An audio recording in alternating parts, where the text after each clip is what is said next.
My name's Benny Slade, and you're listening to the MO Sessions.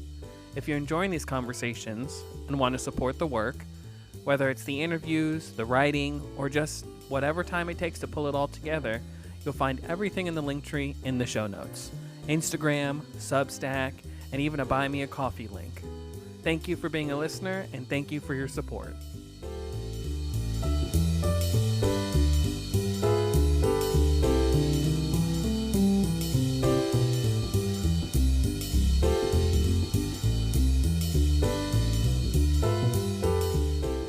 He's part magician, part playwright, and part haunted historian.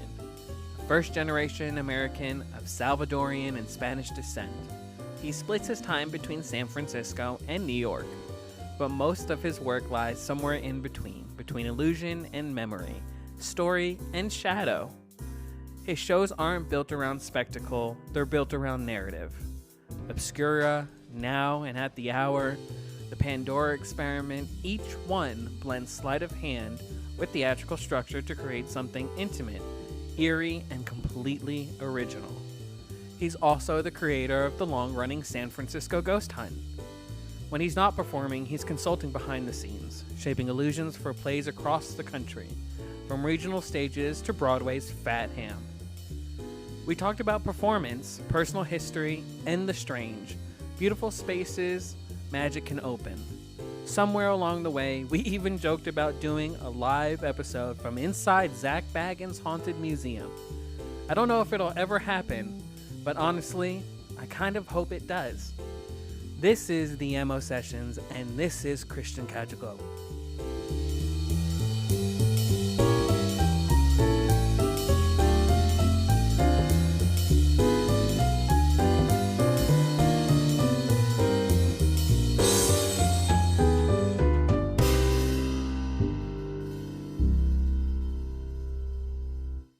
My guest today is Christian Cagigal, and we're here to talk about you, your magic, spooky things, and whatever else comes about. Thanks for being here. Thank you for having me. Absolutely. I usually start at the beginning with my guests. We go all the way back. Why are we here? How'd you get here? Do you remember the first time you saw a magic trick or a magician or? Sure. I mean, I was always I'm a baby of the late 70s and kid of the 80s and teen of the early 90s. So TV still had very much a variety show element to it. Mm-hmm. So you would see magicians and Yeah. comics and whatnot, right? The San Francisco scene, because I'm in Daly City, a suburb, like a 1940s suburb just outside of San Francisco. So essentially, literally San Francisco, I can see it from my house, right? And so we'd go there all the time on the weekends, right, for stuff. And I would love to go to Fisherman's Wharf. And there was a really rich and vibrant street performing scene. Nice. And so you would see puppeteers and a magician and an escape artist and who knows what the heck else, right? And I just loved all of that. There was San Francisco has always been subversive in its own way, or there's always been a Right. culture of that. But particularly in the 70s and 80s, there was a really playful subversion, right? And there was the whole vaudeville nouveau that kind of came out. That was kind of like short-lived in that the street performers kind of also kind of didn't realize that we're creating Right. all that. So all that was just kind of like in the air for me. And then, TV specials, famous magicians who had TV specials, right? And I would watch those and I would record those. And the recording happened later. I wasn't really into it like until I was like more 11 or 12. But, Mm-hmm.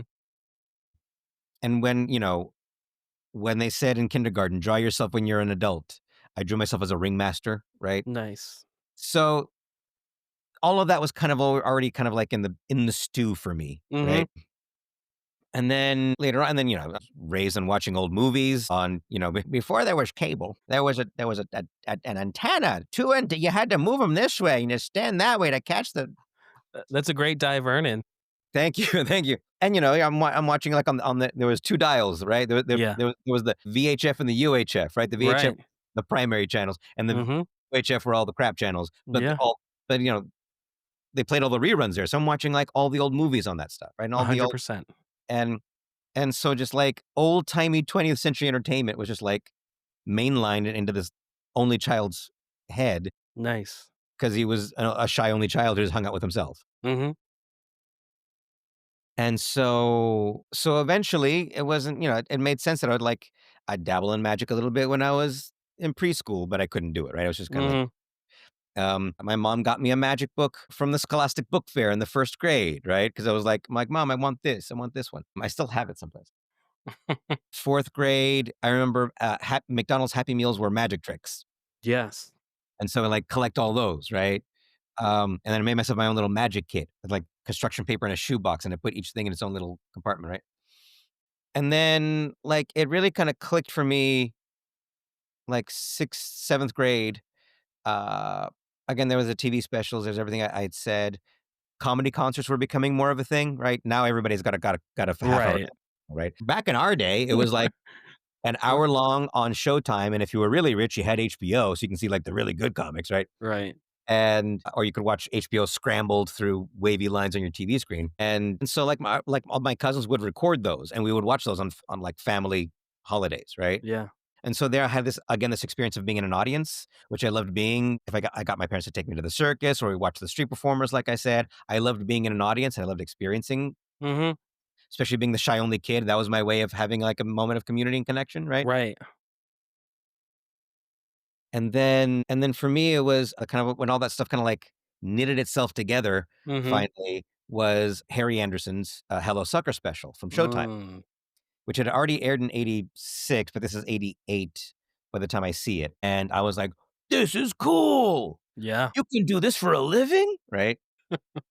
And I was already staying up late watching Night Court, anyways, right? Because we all stay up on a Thursday night to watch, you know, 2, 3 hours of sitcoms, right? And so the next time it aired, I recorded it and I watched that thing morning, noon, and night, right? I can still kind of like go through those lines. I can like lip sync myself like to what Harry Synchronized.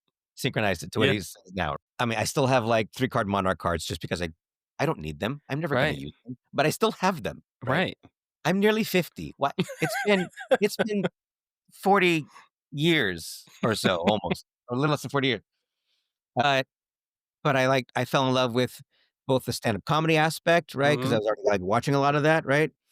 Um, but it had fun gags and it had that street performer vibe to him because he Mhm. does from the street as well, right? Right. And and then, like, really great magic. And then the thing that, like, just, like, hooked me was, for all of us who were nerds for Harry Anderson once upon a time, the needle through arm and his 3 card Monarch, Mm. because they were, like, 50% story. They were 50% Right. monologue, right? The 3 card, it took me years to figure out how he did 3 card Monarch, right? Right. 'Cause I didn't know what a double-backed card, double-faced card was, yeah. I didn't say that out loud. But it took me years to also realize there's only 2.5 phases of magic in that whole routine. Right. And the first phase isn't really a phase. And and it took me years to realize, oh, it's him Mhm. and the story and just a good trick that then punctuated the good trick, and the trick punctuated the scripting, Yeah. right? It wasn't one or the other. They very much, like, lined up together. And it's like, Mhm. I thought to myself, "Oh," but as a 12-year-old, 11-year-old, I didn't know that that's what was grabbing me, like, Right. grabbing me, right? Right. And then eventually I get my parents to take me to see David Copperfield in Tahoe, right? And I'm like, "Oh, I can do this for a living too," right? What And year was then that? Do you remember what year? 88 or 9? So it was middle of his career, essentially. Yeah. Yeah, yeah. Nice. Um, and then Penn and Teller come to Penn and Teller, like when they became Penn and Teller was shortly after their time as Asparagus Valley Cultural Society, right? Mm. And that was here in San Francisco. And so they were part of that soup Yeah. of all the performers and the artists and all that crazy avant-garde stuff going on, and which might be why I sort of even had an affinity for them back then. Like, to me, the skeptical angle never got me. I was like, "Oh, that's fun." But, Yeah. like, when they did the weird domestication of animals or a book Right. test with kids from all over the audience and a Bible Mhm. and a dartboard, right? That's the stuff that made me go, "Whoa, what's going on here? This is Yeah. crazy," right? And so that's all happening in this little 12-year-old's brain, right? Right. 6-year-old's brain. And so and then a buddy of mine, a friend of mine in junior high, his family were magic fans. They weren't magicians, they were just magic fans. Mhm. And they had recorded like they had a 6-hour EP tape of Copperfield shows with Wow. the commercials paused out. So there's just clean, Just right? straight streaming straight through. That's And awesome. so they dubbed me a copy. And between that and Penn and Teller's First Special and Harry Anderson, and then later on, there was a Magic from the Magic Castle on CBS, I think it was, that I recorded on a different EP tape. There was Magic from the Magic Kingdom from Disneyland when Siegfried and Roy made the Sleeping Beauty's castle disappear, or Cinderella's Sleeping Beauty's castle disappear, Huh. and the way you would imagine making something You're large. right. And yeah, so like I and then my parents, and then there's so many reasons. And then shortly after that Harry Anderson special, when I finally recorded, this is still 1988, I learned about there was like a local TV show that goes to different locales, and they were broadcasting from the House of Magic on Fillmore and Chestnut out in the marina. And I'm like, Mom, Mom, Mom, Mom, Mom, we have to go, Mom, Mom, Mom. So like the next day we go, Yeah. and I would just go like every other week. My dad would drive me all the way out. Um, and they didn't like everybody, I came to discover later on. Yeah. They were like kind of a grumpy old magic shop, but they like, Yeah. and you couldn't be under 21 and be in there because of all this porn stuff. But I did not care about porn is like right behind me, and I'm just like looking down at at all Right. the magic, right? So they were like, let the kid be. So my dad would wait in the car, and I would like be in the magic shop for like a half hour, and Right. they show me stuff, and I buy something and learn it. So all this is happening, and I, again, shy kid, quiet kid, parents don't have a lot of money, and I did not know about magic conventions yet. I didn't, I was not getting a genie or a magic yet. I Right. think maybe a couple issues, but I'm looking at these things going, well, I'm never getting my parents to pay to Oh, yeah. give me a desert seminar or whatever, right? So those VHS tapes and those EP tapes that I would fill up with magic is how I watched other performers. They were my magic convention, and they were also what I studied. They just, again, mainlined them into my brain of like, here's how to perform, right? That's awesome. And as a kid, what do? You copy, Right. which I think is a great way to learn when you're a kid, because you're learning how to do. Yeah. You're learning what good feels like, right? Yeah. So, and then when I got so then in junior high, I become 6th grade and junior high, I become known as Magic Man, because I think all of us like Gen X magicians, Right. if we grew up in a POC world, we were all like, yo Magic Man, right? And so So it's I'm not Magic. the only one. Got it. No, God, no, we're all Magic Man. And then when I finally got to high school, I thought, well, all my heroes know how to perform, or know how to do theater, or know how to do storytelling, or know how to act. So let me become a better actor so I can become a better magician. Right. And then what happens then? You fall in love with acting, and you fall in love with theater, and then theater and magic kind of always Yeah. kind of like were in tandem for me throughout, to this day, really. Yeah. So much so that it became for me, as I go into adulthood, how do I mix magic and theater together? How do I do this? Right. But I mean, I worked as an actor. I was in theater companies. I worked on new works and avant-garde stuff and musicals, political theater, everything. I watched lots of theater, lots of indie theater, because we Yeah. used to have we still do, but we used to have a very rich independent theater scene here. But Yeah. economies crash, and Yeah. pandemics happen, and suddenly things unfortunately atrophy, and gentrification of the tech world. Right. I like tech, but unfortunately those coming in meant the landlords jacked up the rent, and Right. literally my audiences would be moving away. My Right. email list would shrink, right? Right. Because my audience were like the indie theater audience. Yeah. But yeah, so yeah, and then I continued that going into college. I kind of stopped performing magic in early college, just to kind of try and be a normal human being for a little bit. Yeah. But the idea was to Right. be normal and Yeah. for a bit, and then like get back to it. Mhm. And then like mid-20s, I finally got to SF State, got my degree in theater, started auditioning off campus. Do you feel like your Salvadorian and Spanish roots have any influence over your sense of story and wonder when you're performing? I mean, I almost want to say no, Interesting. because I think as a kid, I kind of eschewed my cultures, right? Mhm. As one does when you're POC or POC light. My mom was from El Salvador. Mhm. My dad is from Spain. So I see Mhm. POC light, because I'm like, well, Spain are still like, you know, the white conquistadors. I mean, yeah. I like to say I am café con leche. See? Mucho, mucho leche. Sometimes I'm leche intolerant, Right. and that is not a good thing for any of us. No, Um, especially for us but Hispanics. um, but yeah. So I think as a kid I was eschewing the culture, and I would occasionally my parents would my family would be watching Univision Mhm. or whatever, or Sábado Gigante. It was Mhm. rare. We didn't actually watch those things here, but occasionally. And they're cheesy, so I kind of like roll Yeah. my eyes about it, right? As a Yeah. kid. Now I go, I wished I watched more of that. Right. That shit's great. Yeah. So on the outset, I would say no.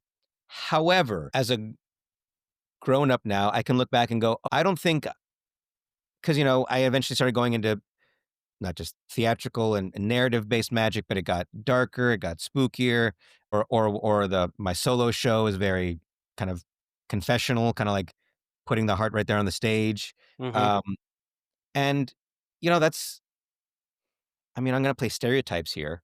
Um, Don't get but me in trouble. we're Latin, like we have feelings Yeah. and we discuss them out Mhm. loud, even if Do other we people discuss them? No. don't, right? Do we discuss them? I mean, we don't talk to our therapists, right? We don't with Right. mom and dad, right? But I mean, like we literally are vibrating on a Mhm. like on a level that, let's face it, our whiter friends that may have grown up in, Mhm. I don't know, it's bougier Mm. places or civil places, whatever you want to call it. Mhm. Yeah. They didn't, right? I mean, we Correct. when my mom passed or was passing, I mean, it's probably the same thing for you. Large family. I've been going to funerals since I was like 5. I saw my first body in a casket when I was 5, right? Yeah. And That's I mean, like, interesting. right, Yeah. like when somebody in the family dies, you could collectively hate them. 200 people are showing up to their funeral, Yeah. right? The procession of cars to the cemetery is going to be long, Mhm. right? Because we're honoring they are no longer here, Yes. right? We take the dead seriously. Right. And a lot of my white friends were like, "So what was it like when your mom died? And what was the Mm. funeral like?" And was their parents even protected them from when grandma died, right? Interesting. So like closed casket. I mean, we can Yeah, argue yeah. about the validity of the funeral industry to begin with, but you know what I'm saying? Like, so Mhm. like we just kind of like culturally, we are the culture allows us to experience more Right. things. It almost demands it of us, Mhm. right? Whereas other cultures don't do that, or at least not in the same way. Yeah. And so I think that might be a big part. So I think that's where the Latino-ness and Hispanicness Mhm. courses through me and then out onto the page and the stage, right? Interesting. Um, Yeah, my experience with it, I always tell people I have a really strange relationship with death. I was born in Guatemala. I was adopted into a white Jewish Italian family in New Jersey. damn. So immediately I got, my grandparents were kosher. So my dad was reformed. Okay. My mom, who adopted me, passed away when I was 5. I was turning 6. So same thing. I had experienced death at such a young age, and ever since then, it's just trickled on from there. Mhm. So it's such an interesting thing to yeah, my relationship is very strange because yeah, people just kind of as time goes on, I'm the youngest in my family, which is great, but it also sucks because I was just talking to a friend about it. You see everybody go before you, Mhm. which I love that and I hate it because I get to see everybody's lives thrive. Right. God willingly, or Right. the higher power, whatever. Right. Yeah, but even in Jewish religion, we sit Shiva for a whole week. We wear black and we sit Shiva. And when Mhm. we do that, we're always talking about the dead. We're always talking about the person that passed and it's very my experience with it is it's very, very heavy, Yeah. which is what brought me into being part of the unexplainable. I've experienced things that I just can't explain, which we Uh, could talk about at some point. But uh-huh. yeah, very interesting. And then going back into my Guatemalan roots, like I brushed it off for so long, like, oh no, I'm just Jewish, I'm white, I'm Italian, Uh-huh. whatever. And then hiring someone to go look for my family in Guatemala and finding them and realizing, wow, like the culture in Guatemala is rich and it's deep Mhm, and mhm, it's thick and there's storytelling and there's rich heritage and, so I'm talking to my sisters all the time in Guatemala and they're telling me stories. But interestingly enough, finding out that my birth mother had passed away 2 years after I was born really brought it all full circle. Because mhm, regardless of where my path would have taken me, I would have been without a mother, and I've mhm, also would have experienced death at a young age. So it's the same thing, them explaining how my birth grandparents and how my birth mother had passed away. They said the funeral was massive because it's people in the community, it's people from the church, it's people from, whoever knew them, they came to the funeral and it's mhm, fully packed in the church, which is like they sent me pictures. It's like a small church. It's not like here in America where it's like this cathedral of mhm, a church. So, yeah, I think now even with my magic too, I'm finding Guatemalan roots, which are kind of trying to incorporate it as like a medicine man mhm, sort of thing. mhm, mhm. I want to talk about your theater experience. You're at college. Did you fall in love with the stage as soon as you went into college? Because I'm assuming creatively you're able to write and, just be in full theater, mode and Yeah, no, the theater for me came in high school. yeah. So that yeah, I already fell in love with it there. I mean, to this day, I love the look of Parcan light on a stage, Mm, right? I just like it just feels like home. authentic. Yeah.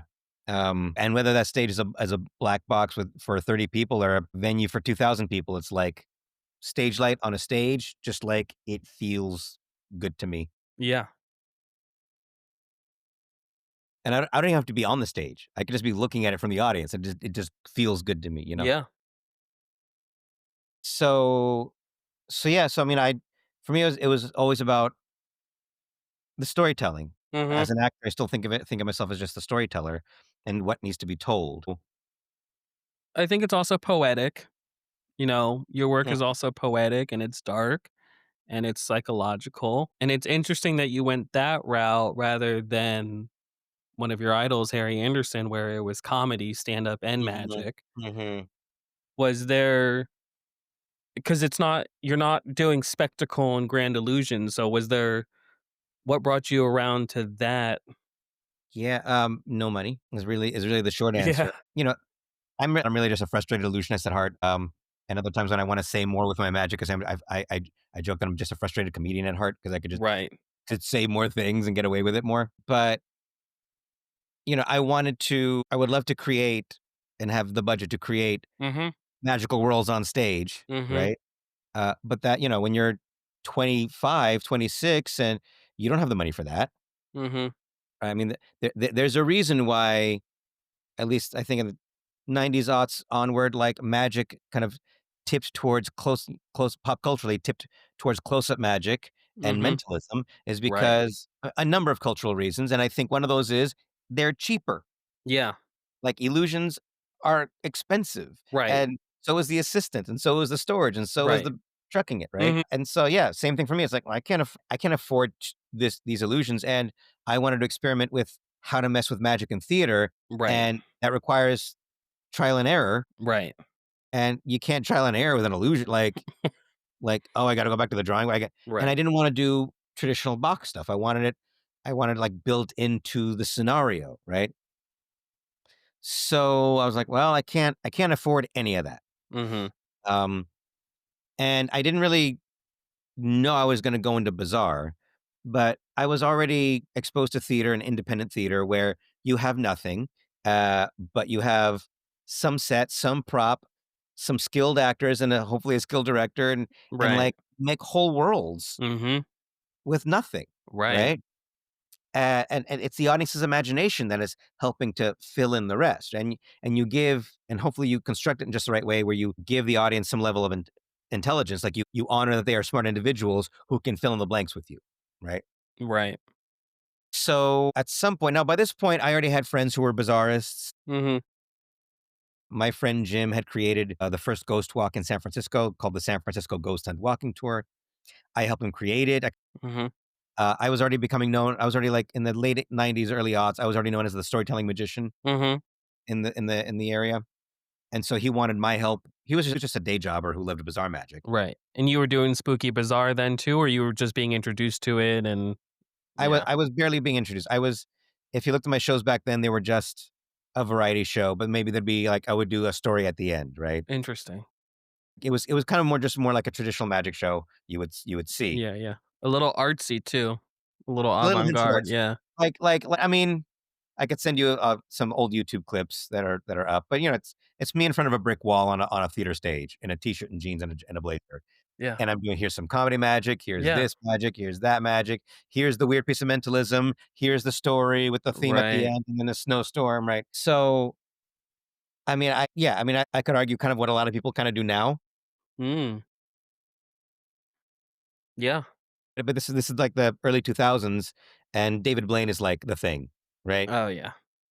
So me being more variety and performative, just with a T-shirt in front of a brick Right. wall, wasn't like the thing yet. We were kind of like we were focusing on this like on Can this. you levitate?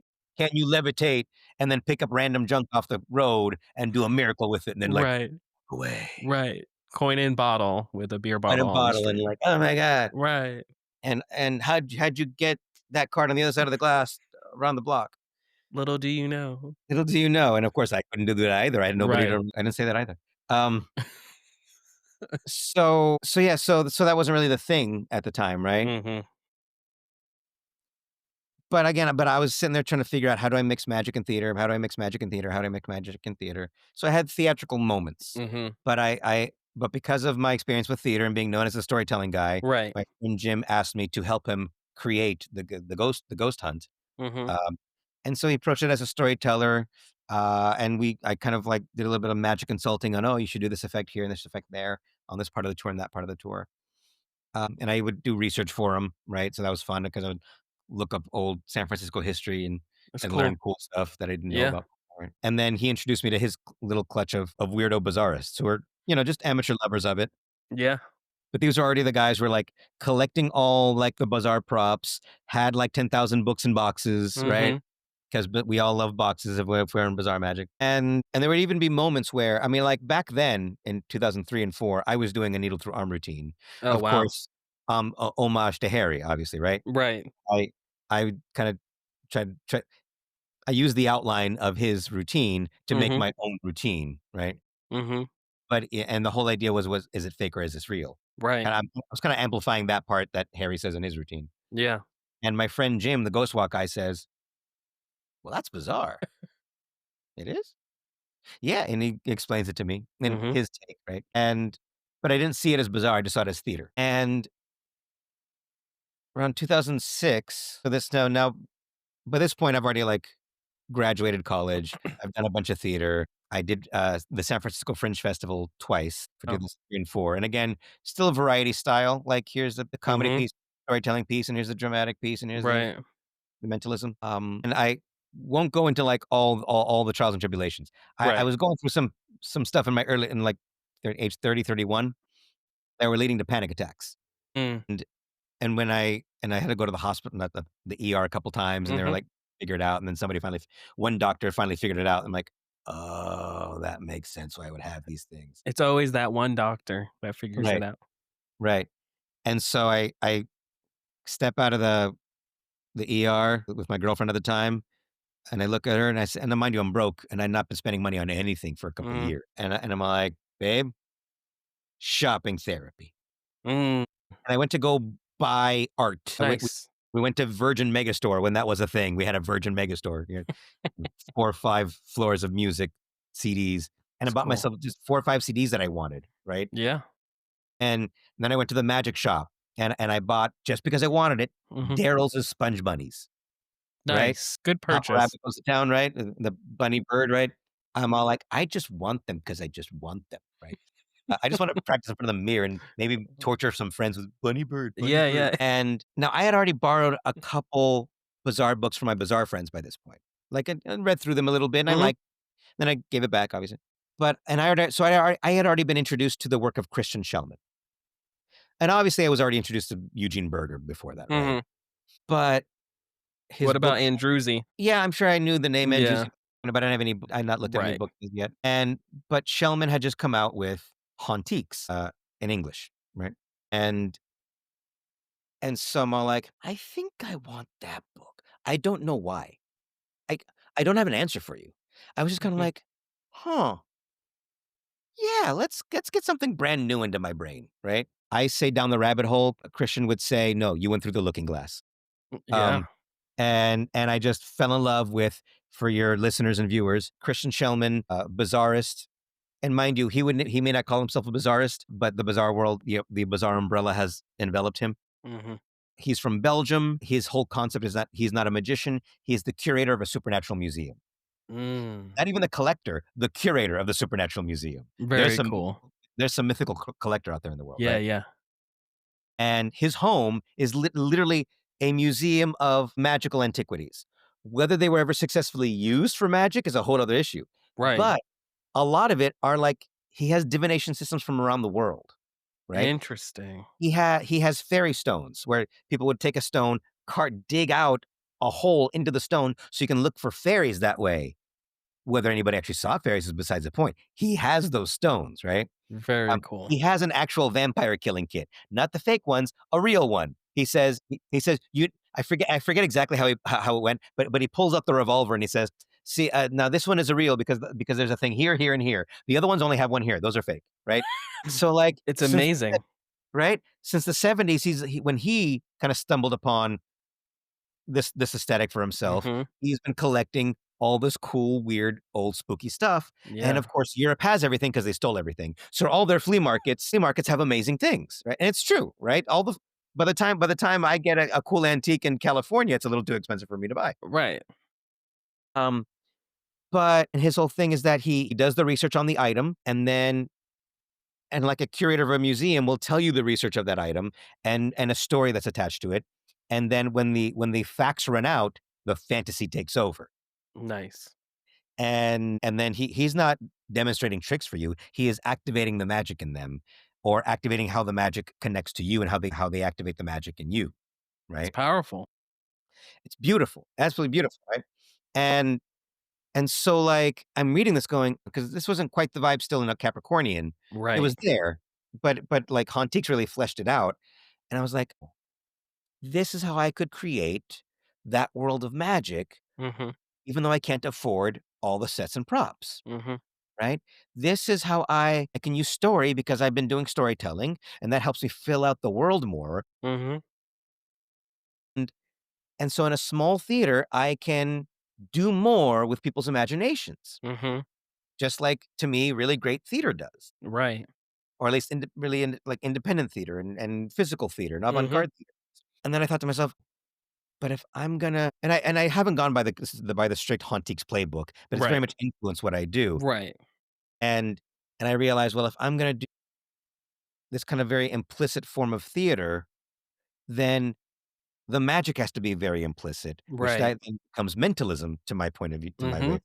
Because mentalism, you force a card and it could be aliens, grandma whispering over your shoulder, psychic powers. You could attribute one card force to any number of mythical skills, right? Right. Including psychology even, right? Right. And so that then also decided, because it's got to be spooky and Mhm. implicit, and to me, good spooky is implicit. Right. Like seance magic should not be you make a ghost appear. Seance magic is you ring the bell in the dark with the candles lit long enough, and like you hear something in the corner, and something falls over there, and and then you lift up the slates, and a message appears. Like it's three or four tricks that just suggest that Mhm. something is in the room, Mhm. right? But this was also then gonna decide the kind of theater I was gonna be doing, because that meant that how I approached the theater and the storytelling had to be a little more implicit. I couldn't always Mhm. tell you everything. I had to, like, leave it up to you to figure it out. You could say it's a little bit like improvisational Yeah. jazz way, like, I'm not playing certain notes because I hope you'll play them in your head, right? Yeah. And so it just made me go, "Oh, no, but if I'm gonna do all this, that means I have to become a bazaarist." Right. I'm like, "Damn, I never thought I was gonna go down that path." And by this point, I'd worked with Jim on the Ghost tour, right? Like, I Right. not unfamiliar, Mhm. but it wasn't what I was trying to go for at all. Right. It was not the dream come true. Yeah. It sucked you in. It did. It did suck me in. Yeah. 'Cause I'm also like, look, I'm a very kinetic personality. Yeah. I In musical theater, I'm always like the short, funny one with all the one-liners and like the one really fun song, right? I'm kinetic, I'm goofy, I'm clownish, I'm vaudevillian. Yeah. I still dream of being the voice of a Disney film, of the sidekick in a Disney movie, and I made a Disney movie one day, right? Although I sort of feel that era's gone, but Disney's you know what pumping I'm out saying? everything, so Exactly, they do everything. The Disney is everything. right. Soon Oracle and Amazon will be under Disney. Exactly. But but but I had to, like, teach myself to kind of pull it back, right? To do Mm. this bizarre stuff, right? Which was a huge lesson, Mhm. and I was very scared because, like, you want people to like you, and now I felt like I was daring you not to like me, which it was true. I was daring you not to like me. Yeah. Are I you wasn't being an asshole, I just was daring you to, like, not be wooed over by me immediately. right. Do you think people, when you're performing bizarre magic, spooky magic, do you think they're encapsulated or enthralled by it differently than close-up magic? Like cards, coins, the classics sort of.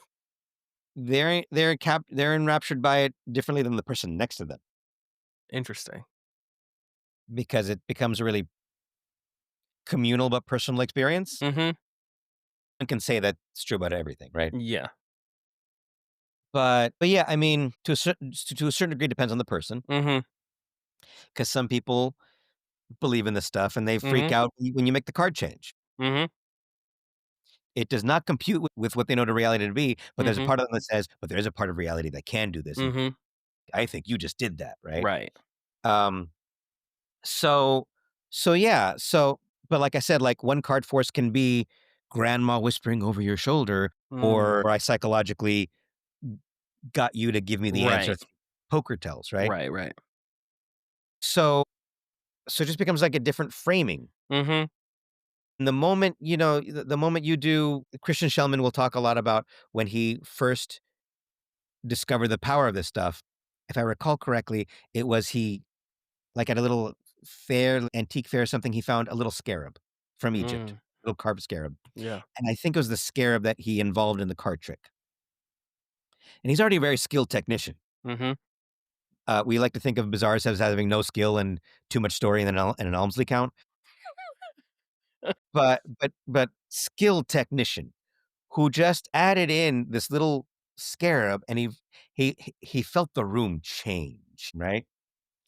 Because now you're just butting up against, more so than traditional magic, Mhm. butting up against people's beliefs, Mhm. but also, to me, I think the reason I really enjoyed getting into spooky magic or bizarre magic, especially in this area, Mhm. especially in the because we people have their ideas of what they think California and the Bay Area is, and Right. they're all wrong. It's its own stew and soup, right? Mm. So, yes, there is an element of, like, woo-woo here, right? Mhm. But especially in the arts scene, everybody, especially in the indie theater scene, everyone considers themselves an intellectual, Mm. and, lots of atheists. Right. And I really enjoyed getting those intellectuals to wonder if the shit was real. 100%. That became my fun thing, 100%. even though I don't believe in any of this stuff myself. I But was gonna ask you that if you've ever experienced real unexplained activity, or I'll even say paranormal activity. I mean, no, not in my regular life. Now, Jim retired from the Ghost Tour 10 years ago. Mhm. I bought it from him because it was more stable than being a indie theater artist, and so I've been running that for the past 10 years off and on. And so more stuff has happened, but it's always, like, on the tour, right? Right. And not, like, planned, like, these aren't things that Just random little Jim. bits. Yeah. Exactly, just random little bits, right? Over 10 years, I can't say that's a huge Does it make impact, you teether? Like, maybe? no. No. But Interesting. I love it when it happens. I love it when I don't have the answer. I love because Sometimes I say that it was a very important idea and I forgot it. Where do you what's your thought process personally when you're experiencing or have experienced something like that? Do you just say, "It's just the wind and it knocked it over," or The thing I was about to say, because I just remembered it, that answers that question is, to me, coincidence is just the skeptic's word for magic. Yeah, And I just kind of I like reversing that one, like making it go in the other direction, right? yeah, And so sometimes the coincidence to me, it's like, look, there's this one ghost on my tour, the story, very important person in San Francisco history, that is said to occasionally appear in the trees that she planted as a raven or a crow. Now, look, I'll be honest. Climate change is definitely real, and we have lost a lot of seagulls are, like, not a thing as much here in San Francisco. really? I mean, they're still there, but they used to be all the time. But I will Like pigeons. wake up in the morning, and there's, like, 10 ravens on my lawn, like pigeons. Absolutely, absolutely. Ravens, and then later on, the crows show up. So, the odds of a raven flying over at the right moment while I'm telling the ghost story is not an unreasonable probability at this point, right? Right. But we've been doing the tour the tour's been on for like 25, 26 years. Mhm. So that long ago, they were not nearly as prevalent. They were very rare. Right. But, sometimes at just the right moment in that story, and I'm all like, the woman's name is Mary, the ghost, the historical figure. Yeah. And I just say to myself, thanks, Mary. Just We'll like, be back tomorrow night and the night after that. right? Just like this little moment where the universe just let the mechanisms of the universe just said in my favor. I'm like, all right. That's And, interesting. I'm people paid for a ghost tour, so it's not my job to tell them to tell them they didn't Right. have that experience. 100%. I'm if this were a science tour, I'd be saying something else, right? Yes. Um, That's interesting though, because 'cause I've um, experienced paranormal stuff, like yeah. heavy paranormal activity. And as a magician, right, I'm sitting there like, I don't believe it. Mhm.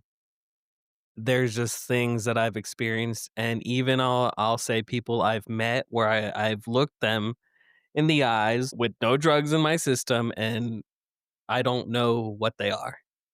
That sounds very bizarre, and you probably don't believe me, but and I don't tell a lot of people this, and now I'm saying it on my podcast, which is crazy. Yeah, there's people I've met, and I've shaken their hands and sat at tables with them, and I don't know what they are. There's nothing behind their eyes. Now, do you mean like I'm not gonna a corporeal individual that you feel there's something else there or not there? Or are you saying a possibly non-corporeal individual that you're literally meeting and shaking hands with? someone who I don't know, who I'm meeting from a group of friends or an associate of mine or something like that, whatever it is. And yeah, I've interacted with people who there's something about them that's not, this sounds so crazy saying it out loud. There's something about them that's not, yeah, they're not human. I know that's very controversial. It's not the right podcast for that, but let me jot that down for therapy tomorrow. Narcissist. That's what we talk Yeah, about. Sorry, my it but the feels like my paranormal activity stuff is very I'm nothing but narcissist tech. Why am I getting all this narcissist feed right, right now? I don't need right. to know about narcissist.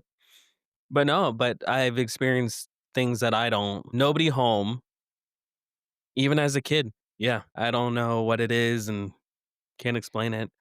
And mind you, like, it's very common, like, people tell me their stories at the end of the tour, and I absorb them because it's my job to do that Mhm. now. I open up that door, I have to be the vessel for it, right? I can't tell them no. And yeah, people have their experiences, and I'm not there to experience it with them, so I can't try and explain it away. Right. I just, like, if I'm proven wrong, sweet. Right. But I've definitely not experienced it in my non-ghost tour life. Mhm. That doesn't mean that I wasn't scared as shit as when I was a kid. I was always scared about Right. everything. The dark room Right. always felt to me, right? But, yeah, people have Yeah. these experiences and they tell me about them, and so, like, a relative of mine, I'll trying to vague it up, Yeah. really believes in these things. Someone I did not think would believe in these things, Mhm. and I know they think I'm going to hell because of the things I do, Well, that's the interesting thing with the Hispanic culture is that it's yeah. and so when they saw me pull out a Ouija board in the haunted hotel room to do mentalism, and I'm just doing mentalism. I'm just I'm just doing a routine for my buddy for my buddy Joe Diamond, one of my closest friends, Joe Diamond. And I'm just doing one of his routines he's allowed me to do in the show. Again, it's just they wrote a name down, and I could divine it with the Ouija board. Choose your favorite method, right? Right. I mean, we know what we're saying, Let's right? get the book out. But Yeah. frame it with the Ouija board and a Mhm. blindfold in a darkened, haunted hotel room that you just told them all the history about, right? Right. This starts heightening people's senses.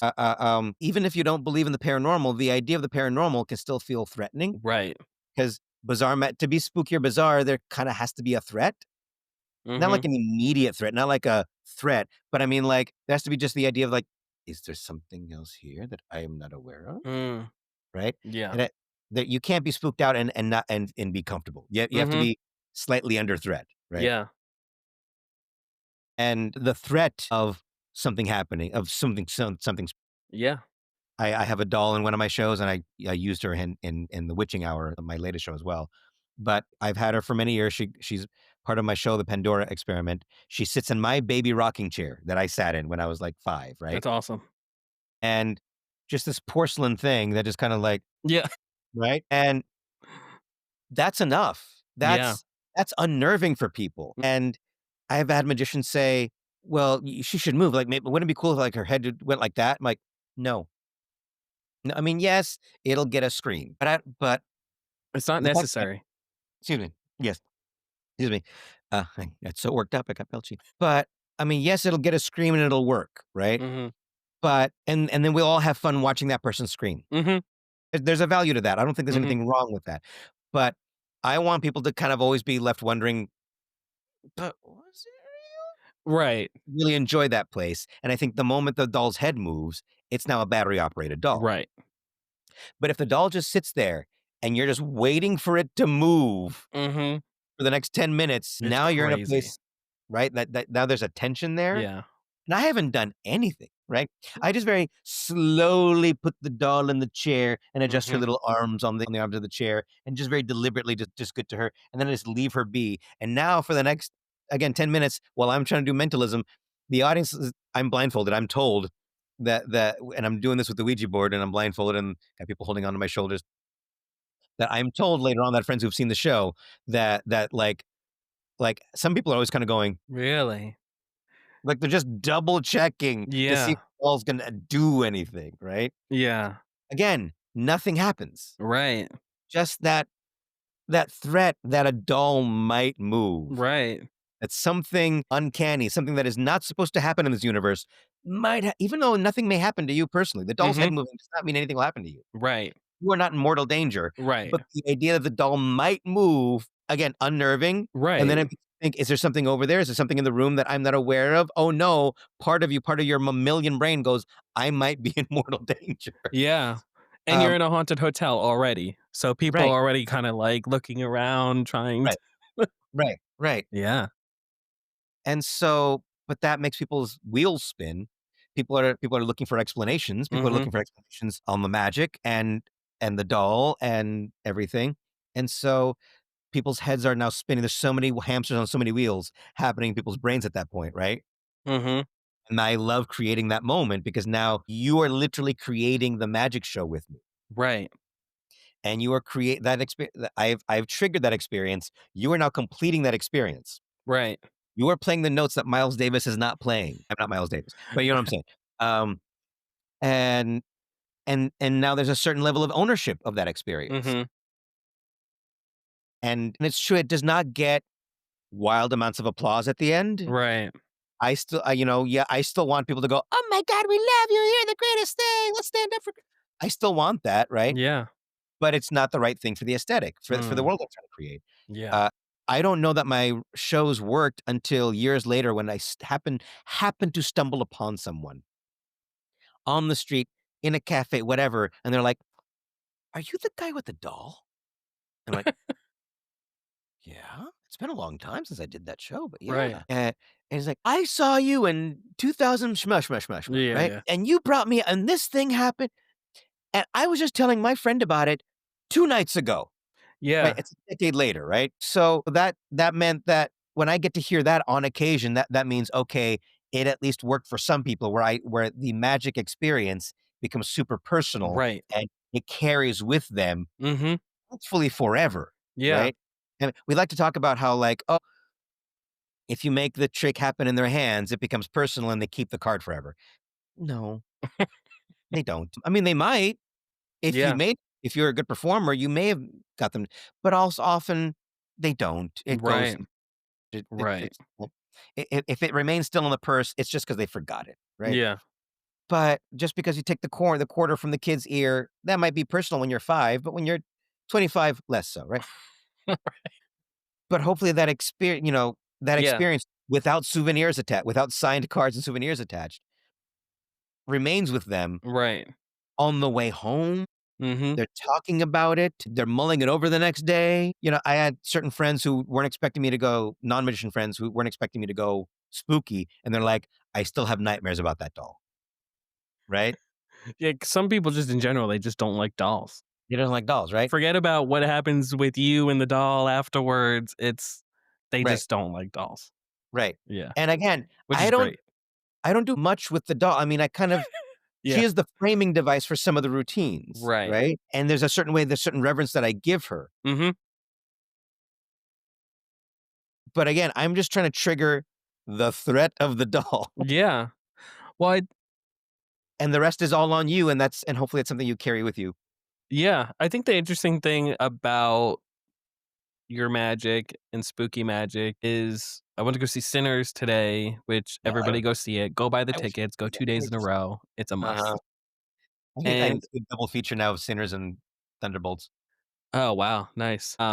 And of course, I texted you and I was like, "Do you watch a lot of horror movies?" And your answer was, Nope.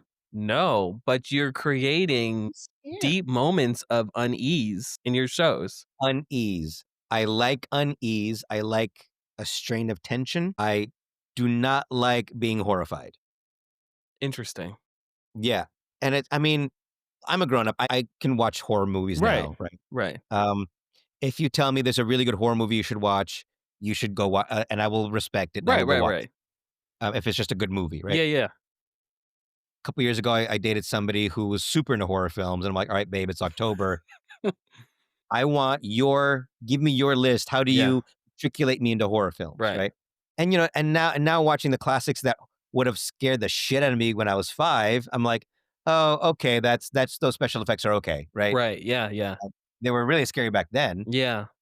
and I think just as a kid, I mean, life childhood was rocky in this Mhm. household. So more instability and more rockiness, no. 0 I want stars, don't recommend. no. I want safety. I want magic is gonna make everything work out in the end. Yeah.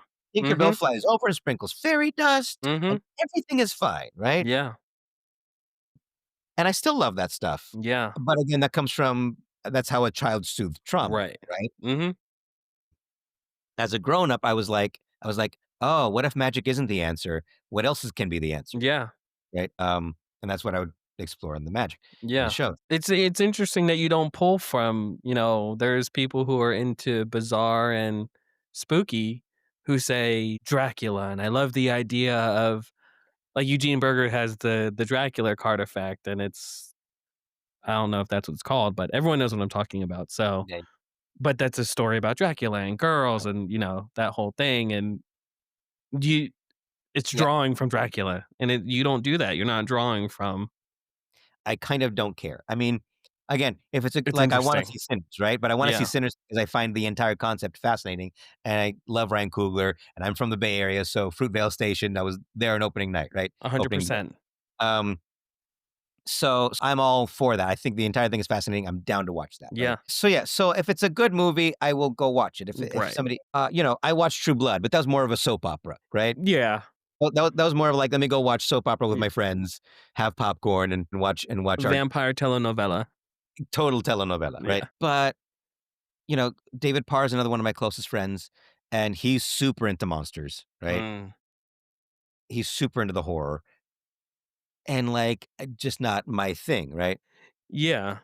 To me, I think the kind of and I even eschewed too many trappings of bizarre and spooky with my Mhm. magic shows. Again, like all the horror film tropes, like I just kind of stay away Right. from almost all of the bizarre tropes I try to stay away from. Right. Only in this last show, The Witching Hour, did I actually like involve a Ouija board for the first Mhm. time, and like branded that in my publicity shots on Right. purpose. Because I also did not I want to do spooky that you didn't have a bias for, towards, or against. Right. So I stayed away from gothic imagery, right? But Right. because I'm also don't really feel like I'm gothic, I like spooky things. I mean, I know I'm wearing this shirt, Twin Temple. This band, you Yeah. think I don't know, do you know who this band is? No. I'm sorry, this conversation I'm pinging around No, because you're fine.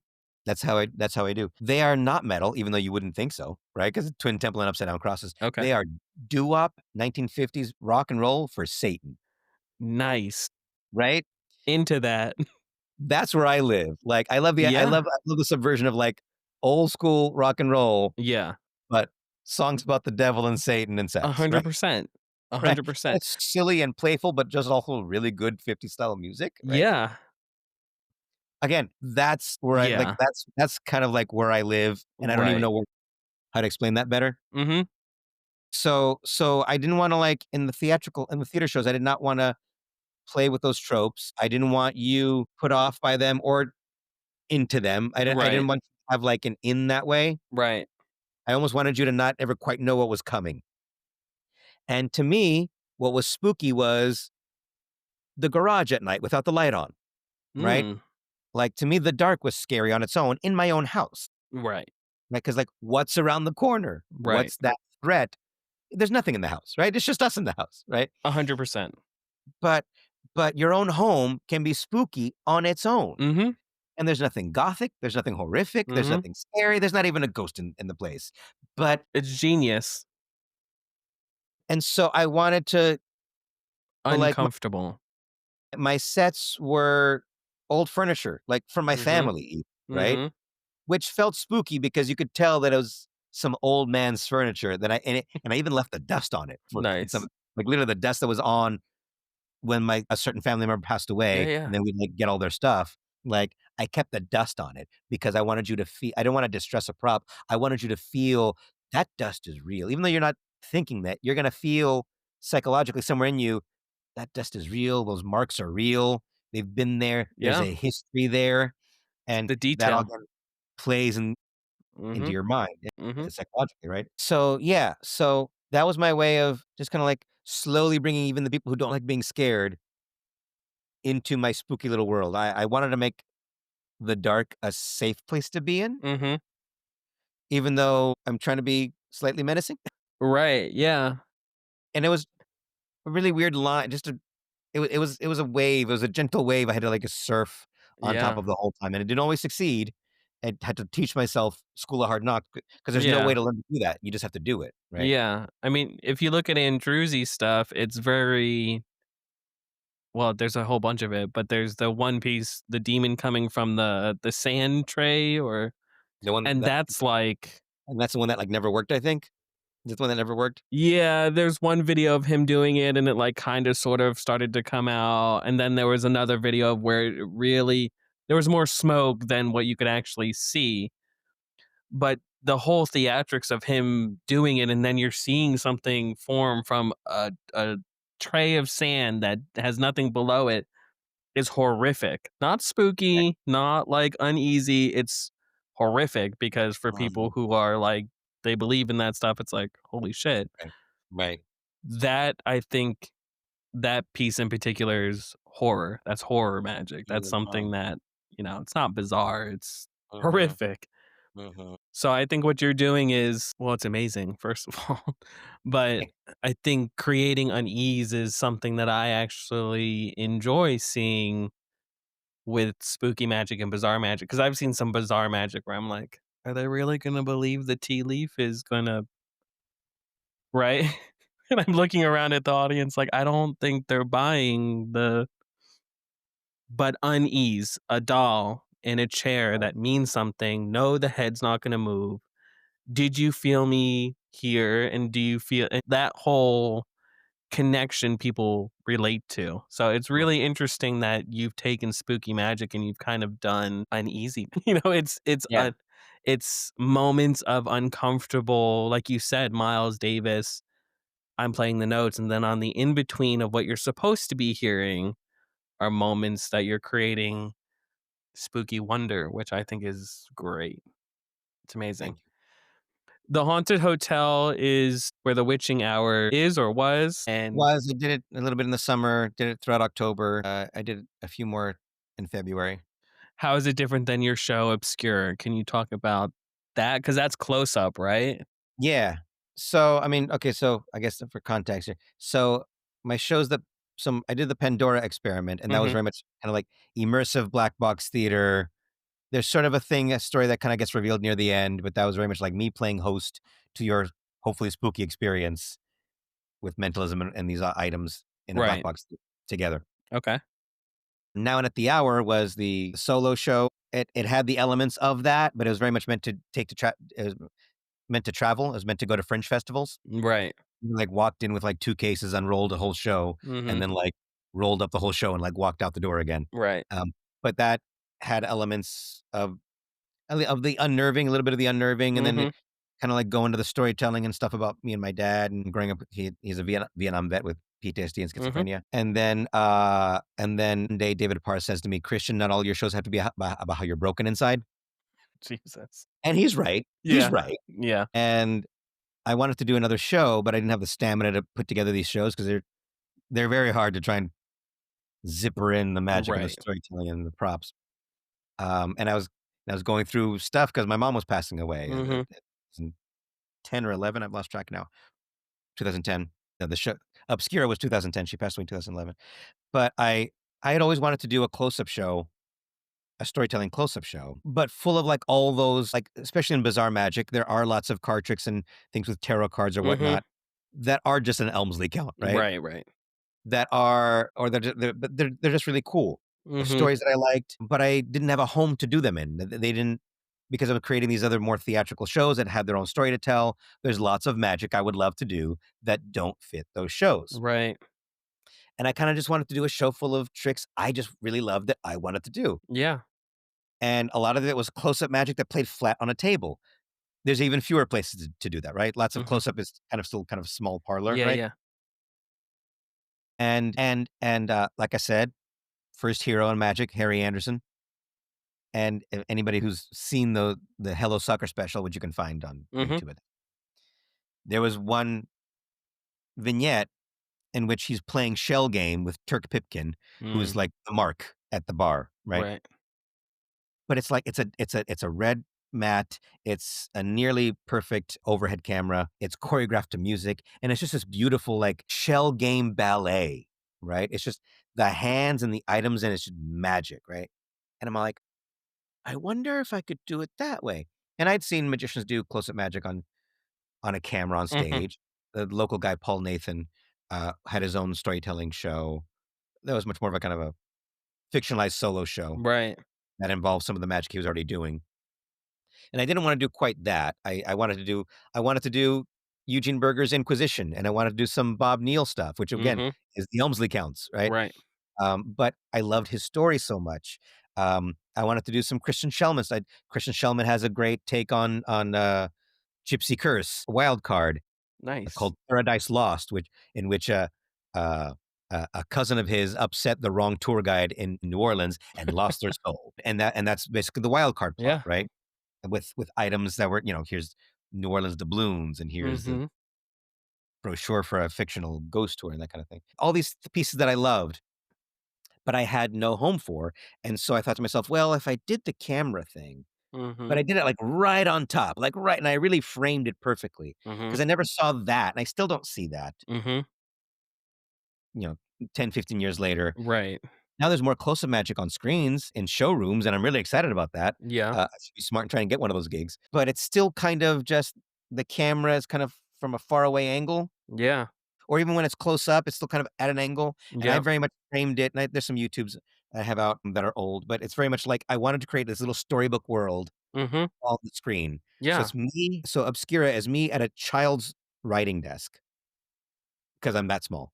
Um, and and the camera's right on top, and above me is the screen being projected upon, and you see, like, I have these little music boxes, and I pull out a book from a box and flip through the pages to pull out the next set of cards, and the next, so each story is a story that's inside of the book, right? Everything, again, plays flat on the table.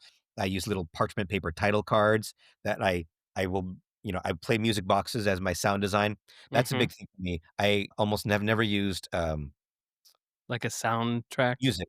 Yeah, Yeah. I never use music. It's always been music boxes or the tick-tock of a metronome, Huh. because I want, and there's no pre-show or post-show music.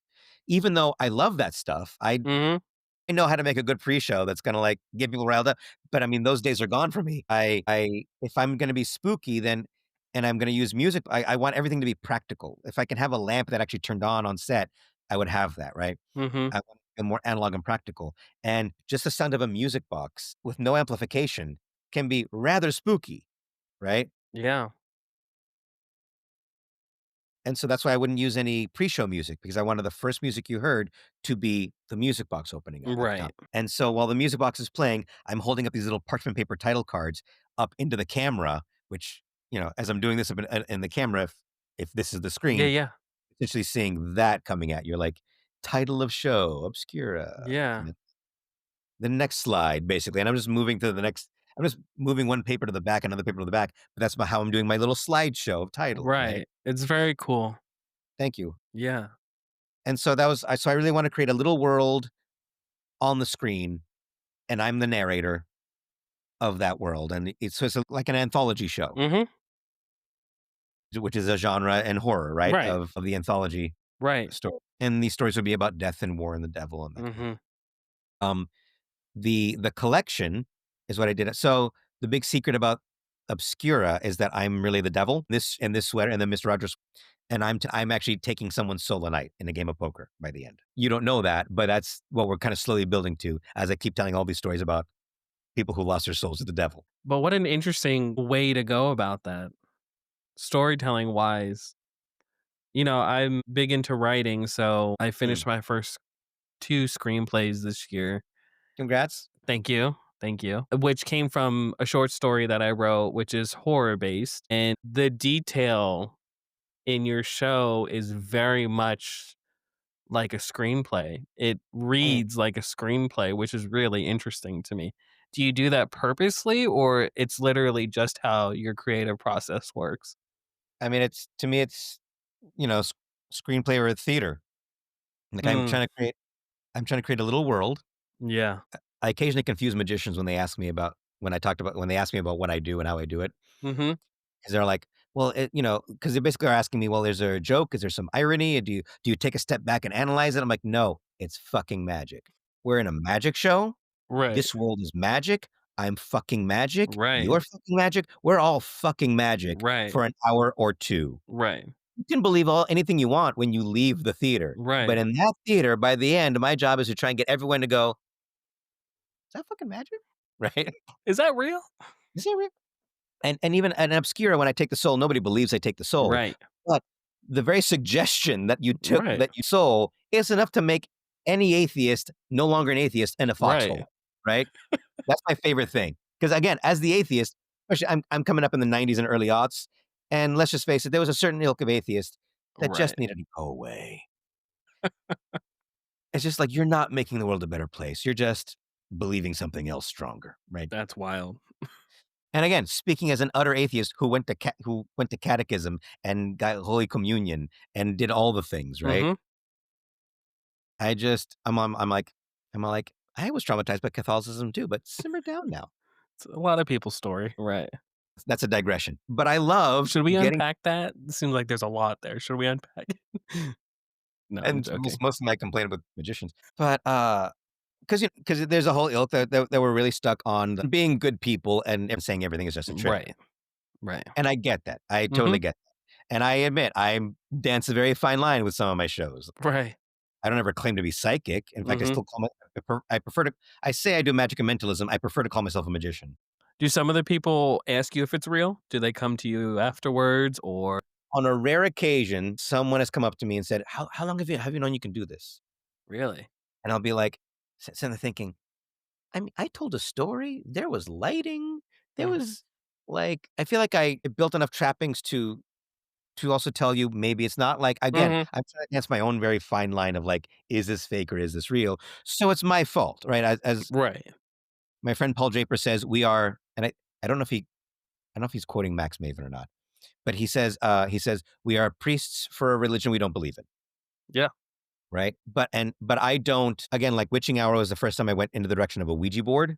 And even then, I'm just like, right, I'm just like divining the name of somebody you wrote down, a dead celebrity, right? I Right. kept it like pretty light, right? Right. Because I don't want to go there. I don't want to go where Right. you could go with this stuff. Right. That's my way of making myself feel better Mhm.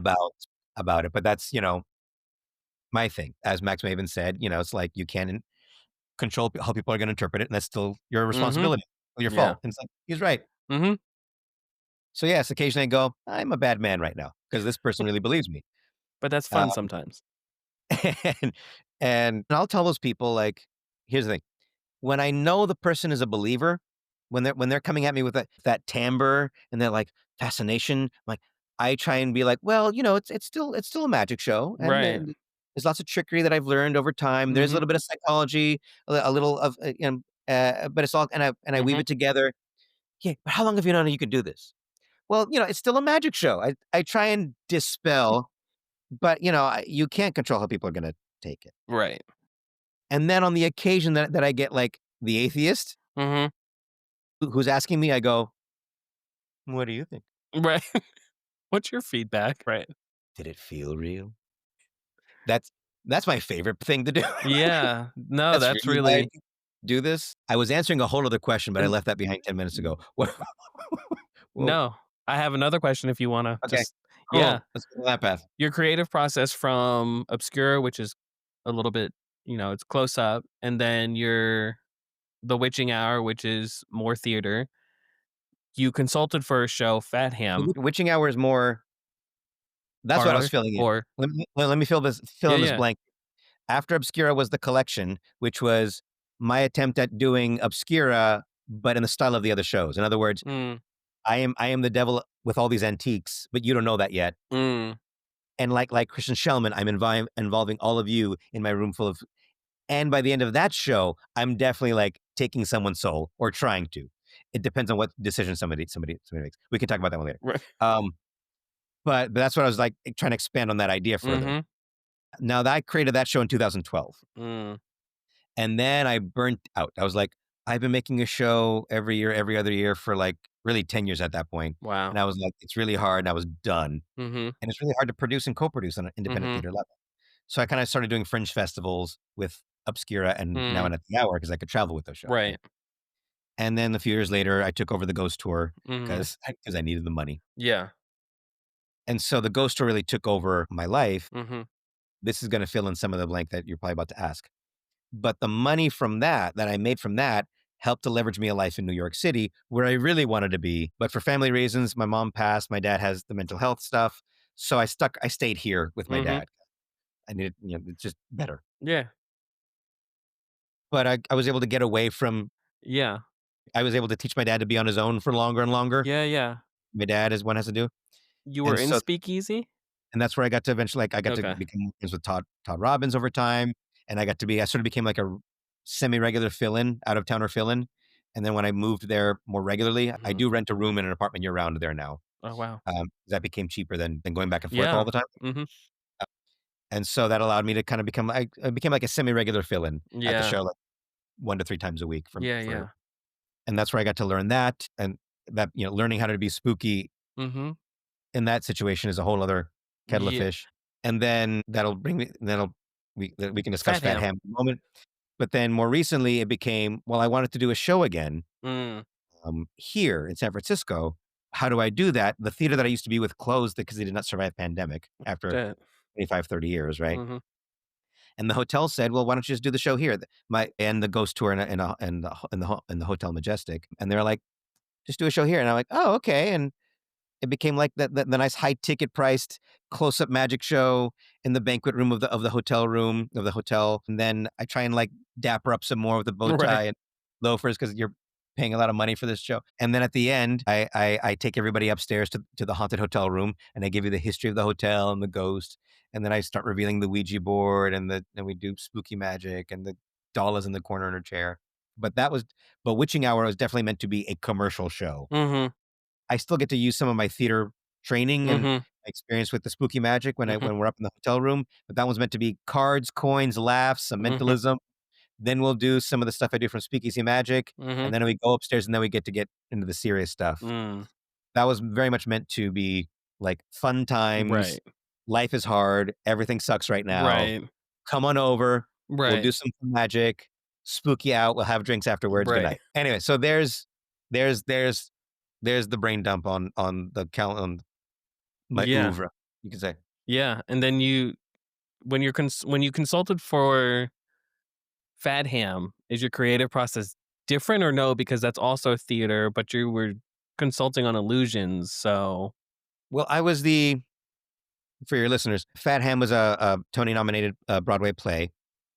I got to work on it off Broadway and on Broadway, and then later on, the same production went off to California for a bit.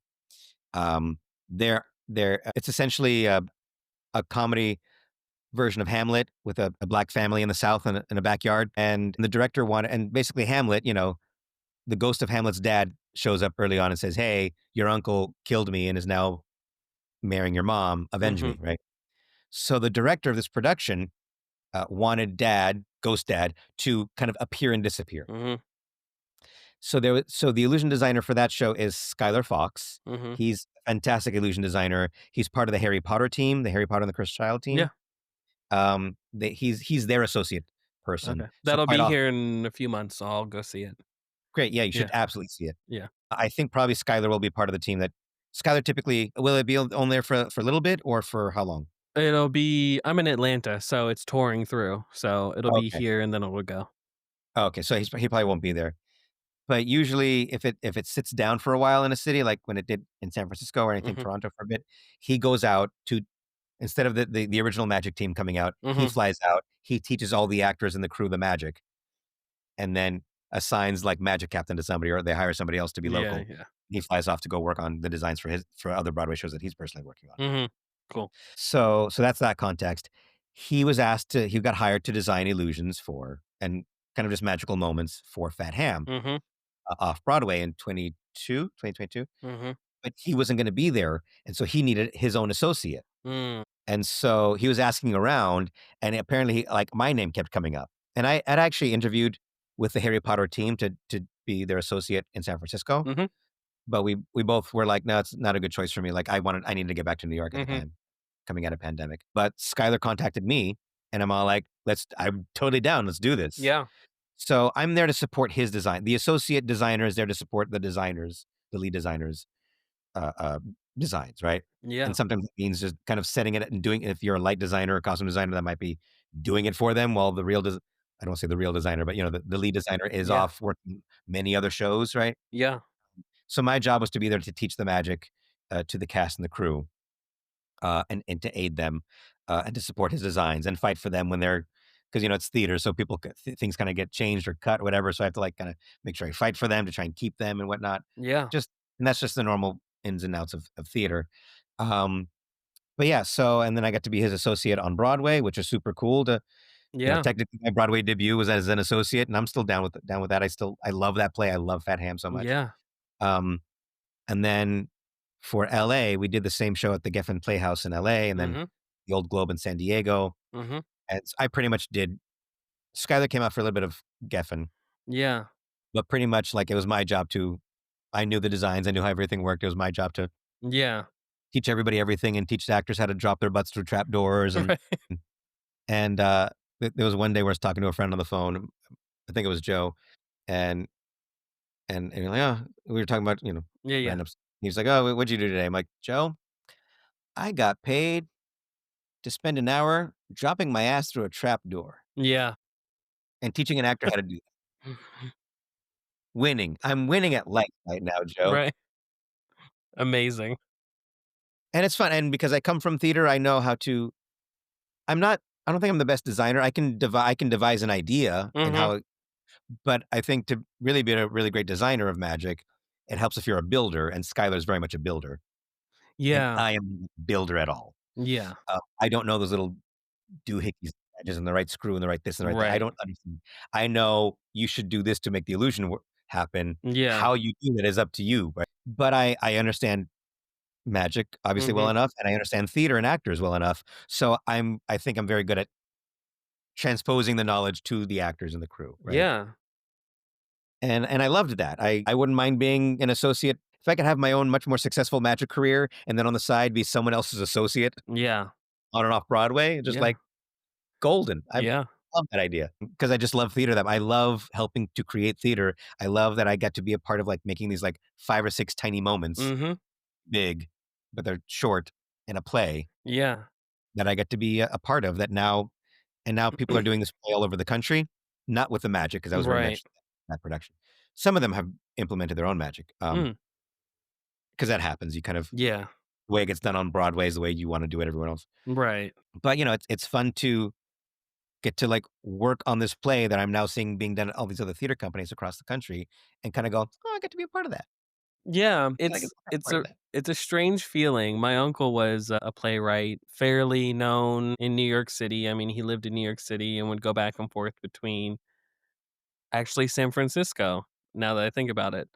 So, Who's your uncle? Michael Slade. I think I know this name. And I'm pulling up my phone on your show. Okay, I will go look up. You can type in, Michael Slade, playwright, New York City. All his photos from red carpet will probably come up of him holding all his Emmy awards and stuff like that. Dude, that's so cool. So, yeah, so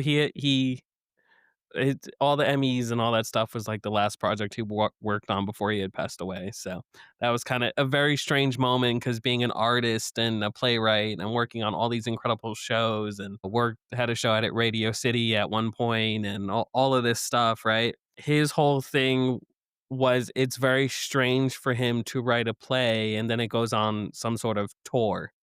Yeah. And he had a play, I forget the name of it. Anyways, it's about Jews during the war, and it's a children's play.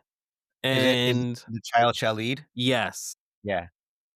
And here in Georgia, like, I never would have thought it would have come through, but there is a small town 2 towns over from me that Mm, had their local theater production company do it, mhm, and I had contacted them. I missed all the shows, and I contacted them and said, "Hey, do you guys record the shows or, like, do you?" Because it's my uncle's show. mhm. And so she goes, "Wait, what's your last name?" And I said, "Slade. I'm Benjamin Slade. My uncle's Michael Slade." And they treated me like, "Oh my gosh," like, Yeah. so it's very strange to kind of, there's people I run into who have seen or heard or worked with or things like that, and I actually grew up in a lot of the theaters in New York City. But he has a show on Amazon, Forever After, which is all his Emmy awards. I don't know if all his pictures came up of him on the Oh, red carpet and stuff uh-huh, like that. uh-huh. Right, yeah. So, it's just strange because I talk to people in the LGBTQ plus community and they go, "I love that show, it speaks to me," and Yeah.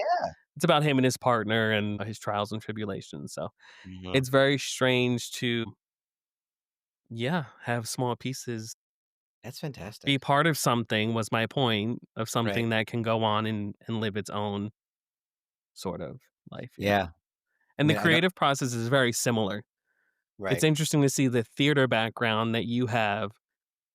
I have very vivid memories of sitting there watching him rehearse, Lyle Lyle Crocodile, which he did in New York City for the children's play, Mm, and rehearsing it. And now we're bringing in costumes, and everybody's going through full dress rehearsal and going through the script and crossing things out. Like it was very lively and very, mm, but mhm, the theater mind works the same way, which is mm. really interesting.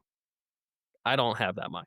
Mine doesn't work that way, but it's interesting that you have a theater background and incorporating it in magic it's very theater heavy though, from Mhm. my perspective.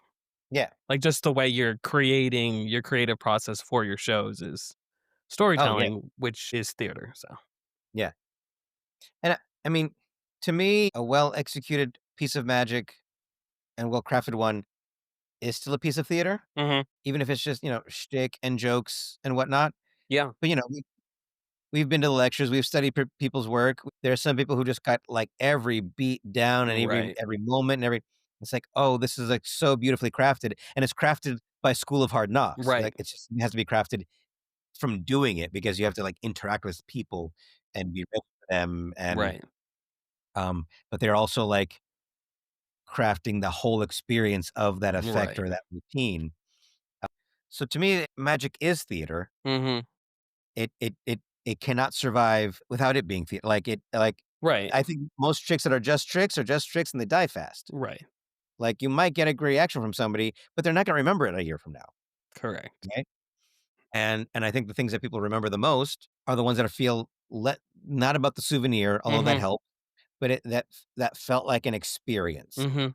And if Yeah. the experience is nothing more than the coin coming out of their Right. ear, cool. Right. Like, at some point, did you make this moment an experience? We remember experiences. Mhm. We are shocked by moments, but we can forget them. Mhm. Did you spend time with Eugene? Like, hours, but I mean, like, but a few hours, right? Right. And I hear people who have sat with him even for a few hours. There's just so much for him to say and feedback that he gives it's deep and it's lasting for the people who have Yeah. spent time with him. Yeah, absolutely. I mean, I had, like, a lunch with him and a friend of theirs, Bryce, 'cause, the apartment he used to live in, there's, like, a nice little diner downstairs, so we'd, like, hang out there and go upstairs, and Mhm. Where he'd was he, show in you New York or was he in Chicago. Oh, Chicago. really? Yeah. I didn't know that. And so yeah, and I didn't get to travel a lot until, like, later on in life. Right. I just, like, had to be attached to a show. Right. That's how I could sort of buy it and afford it. Right. And I'll be honest, and this is not a great move on my part. I don't For your younger listeners, don't do what I'm about to say. Now they're gonna I do it. I avoided meeting my heroes because I wanted to be something first, right? Interesting. That was a poor choice. Also, I was just too scared to, like, I'm like, "Who the fuck am I?" Right? Right. Only later on do I realize, "Oh, they probably would have loved if I contacted them," Right. right? That's it. I'm doing it wrong. I'm shutting down the podcast. And yeah, no, it's terrible. I mean, so, like, now there's, like, people I wish I reached out to Max a little bit, but not Mhm. much. Like, I didn't, like, pursue that hard, right? Right. And because we all love and adore Max, I don't think it's beyond the pale for me to say he could also be known as a difficult personality. That's what I gather, yes. And I heard tales and legends of this, and I'm all Right. like, "I don't wanna deal with that," right? Right, I could do without it. Right.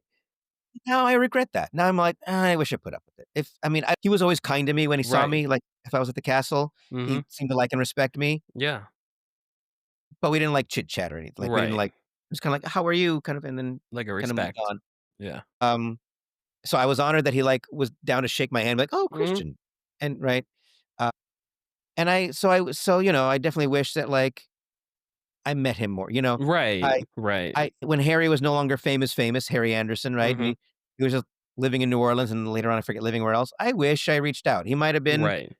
he might have also been a difficult personality. I don't know. Right. But I'm like, now I wish I put up with it, right? Yeah. Just to glean whatever I would glean from them, Mhm. right? So I'm glad I got to talk to Eugene a bit. He came to see a couple of my shows. I would do them in Chicago. I did Now and at the Hour and Obscura in Chicago. And I know they're all like he enjoyed them. Mhm. I can tell they're not his bag, Interesting. but not in a bad way. Just kind of like he dug it. Yeah. You're doing your thing, I'm doing my thing, Yeah. yeah. And he could see I think he appreciated that he could see his influence in what I was doing because there's definitely a lot Ye of Eugene in me as well. Uh, Did hell, I you did consume the books and the videos that he was putting out or Oh, yeah. Yeah. Absolutely. But yeah, but I kind of always did kind of keep a certain distance from my heroes. Mhm. But I also think that kind of meant I met them on a different level Mhm. because I, rightly or wrongly, tortured myself by figuring out how to do this thing on my own, Yeah. and or just with like my local friends, right? Yeah. And later on, David and Joe, right? It Yeah. was much more like an online Yeah, yeah. Zoom relationship and phone relationship. Yeah. Um, but it was very much me like creating device theater by myself, and then like Interesting. then showing it a little bit to a director friend and getting a thought, or talking about it with a playwright friend and getting a thought, and Right. talking. I would talk about these things with different people of my life, of different Mhm. parts, and then like send it all into the fucking centrifuge in my Right. head, and be like, all right, let's see what spits out, right? Right. And that was hard, Mhm. but also I was very delicate about like I didn't want anybody's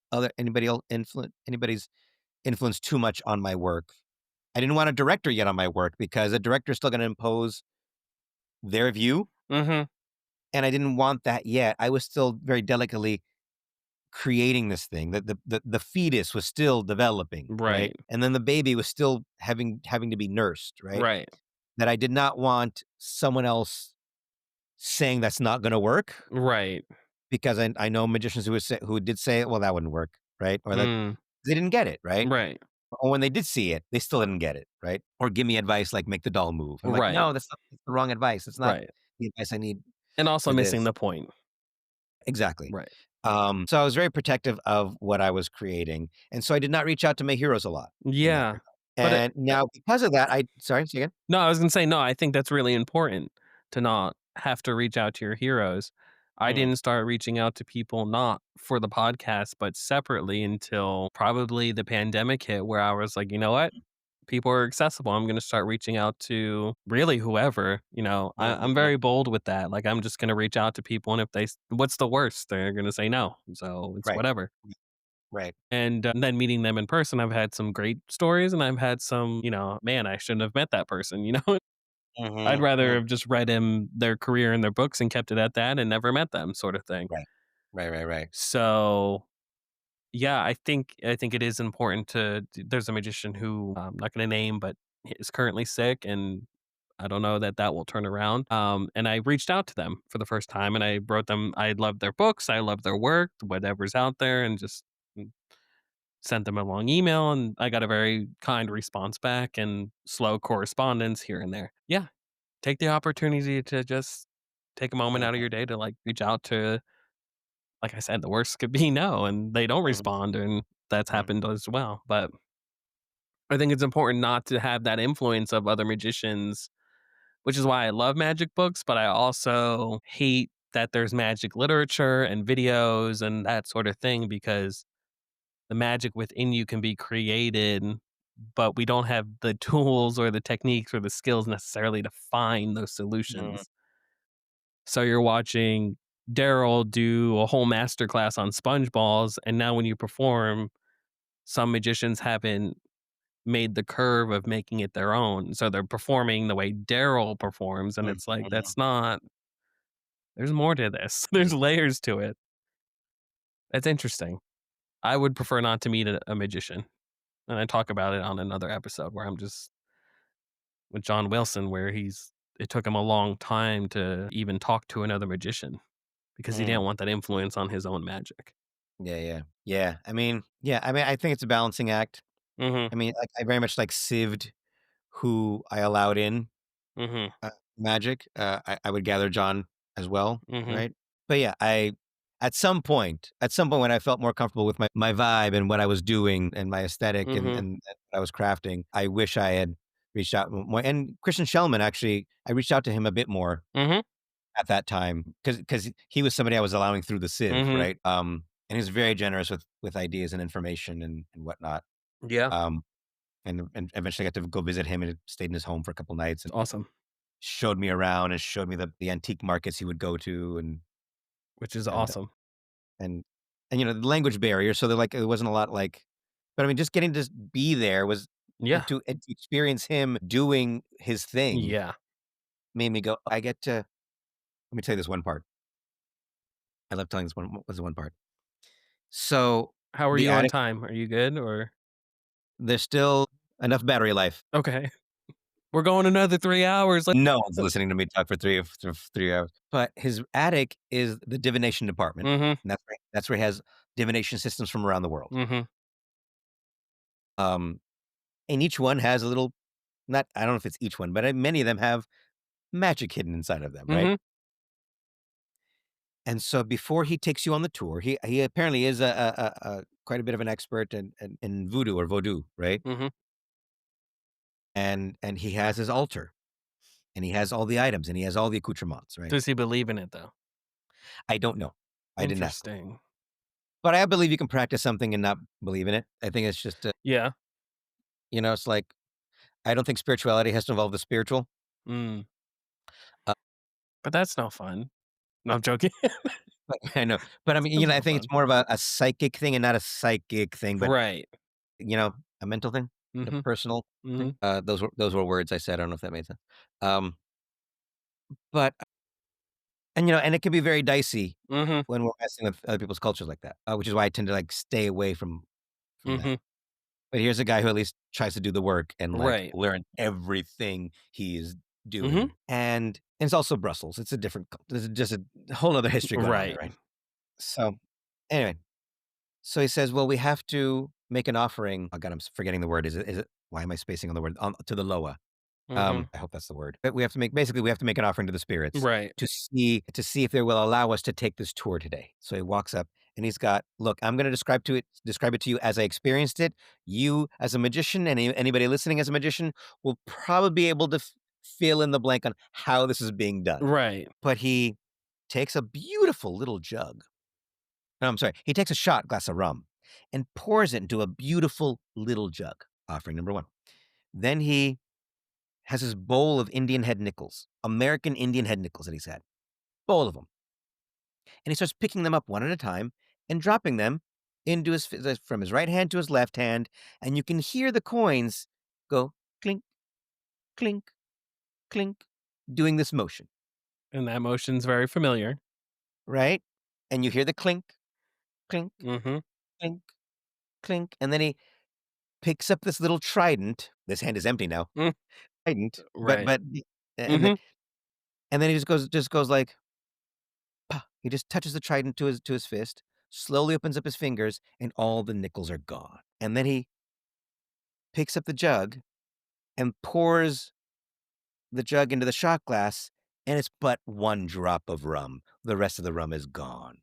Wow. They took the money offering, they took the rum offering. And I know exactly what he's doing. I know exactly what he's doing, right? I know what he's doing. And again, he would say I walked through the looking glass, but in my brain, it was just, Mhm. and I Yeah. was like, where am I? Right. And I'm now in a world of magic. Right. It it was like it was just the world and the Mhm. commitment to this magical world Mhm. is created. Mhm. And no irony, Right. not a joke, at least not a joke that's meant to kill the magic. That's meant to Right. ask for forgiveness for being a magician Right. or for because you're uncomfortable with Mhm. the magic thing, so you try and undercut it. Mhm. It's just fucking magic happened. Right.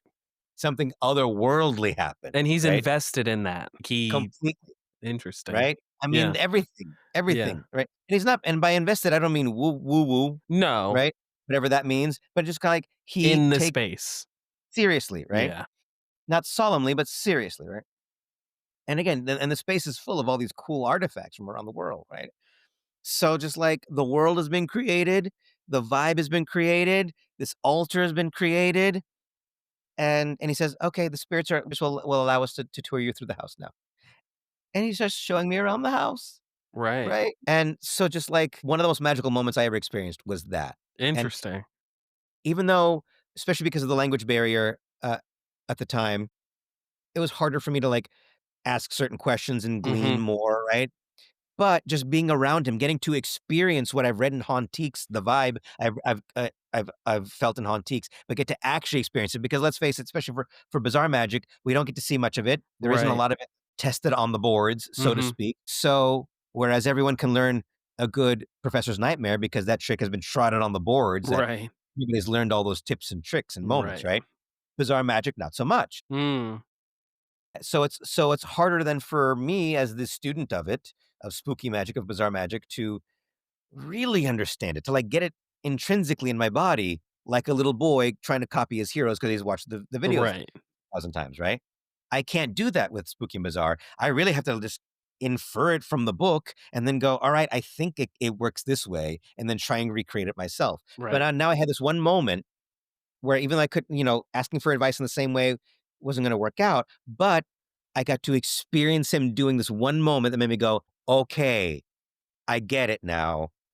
That's how do I get others to go down that rabbit hole? How do I Mhm. get them to walk through the looking glass with me? How do I Mhm. take them to that, right? Yeah.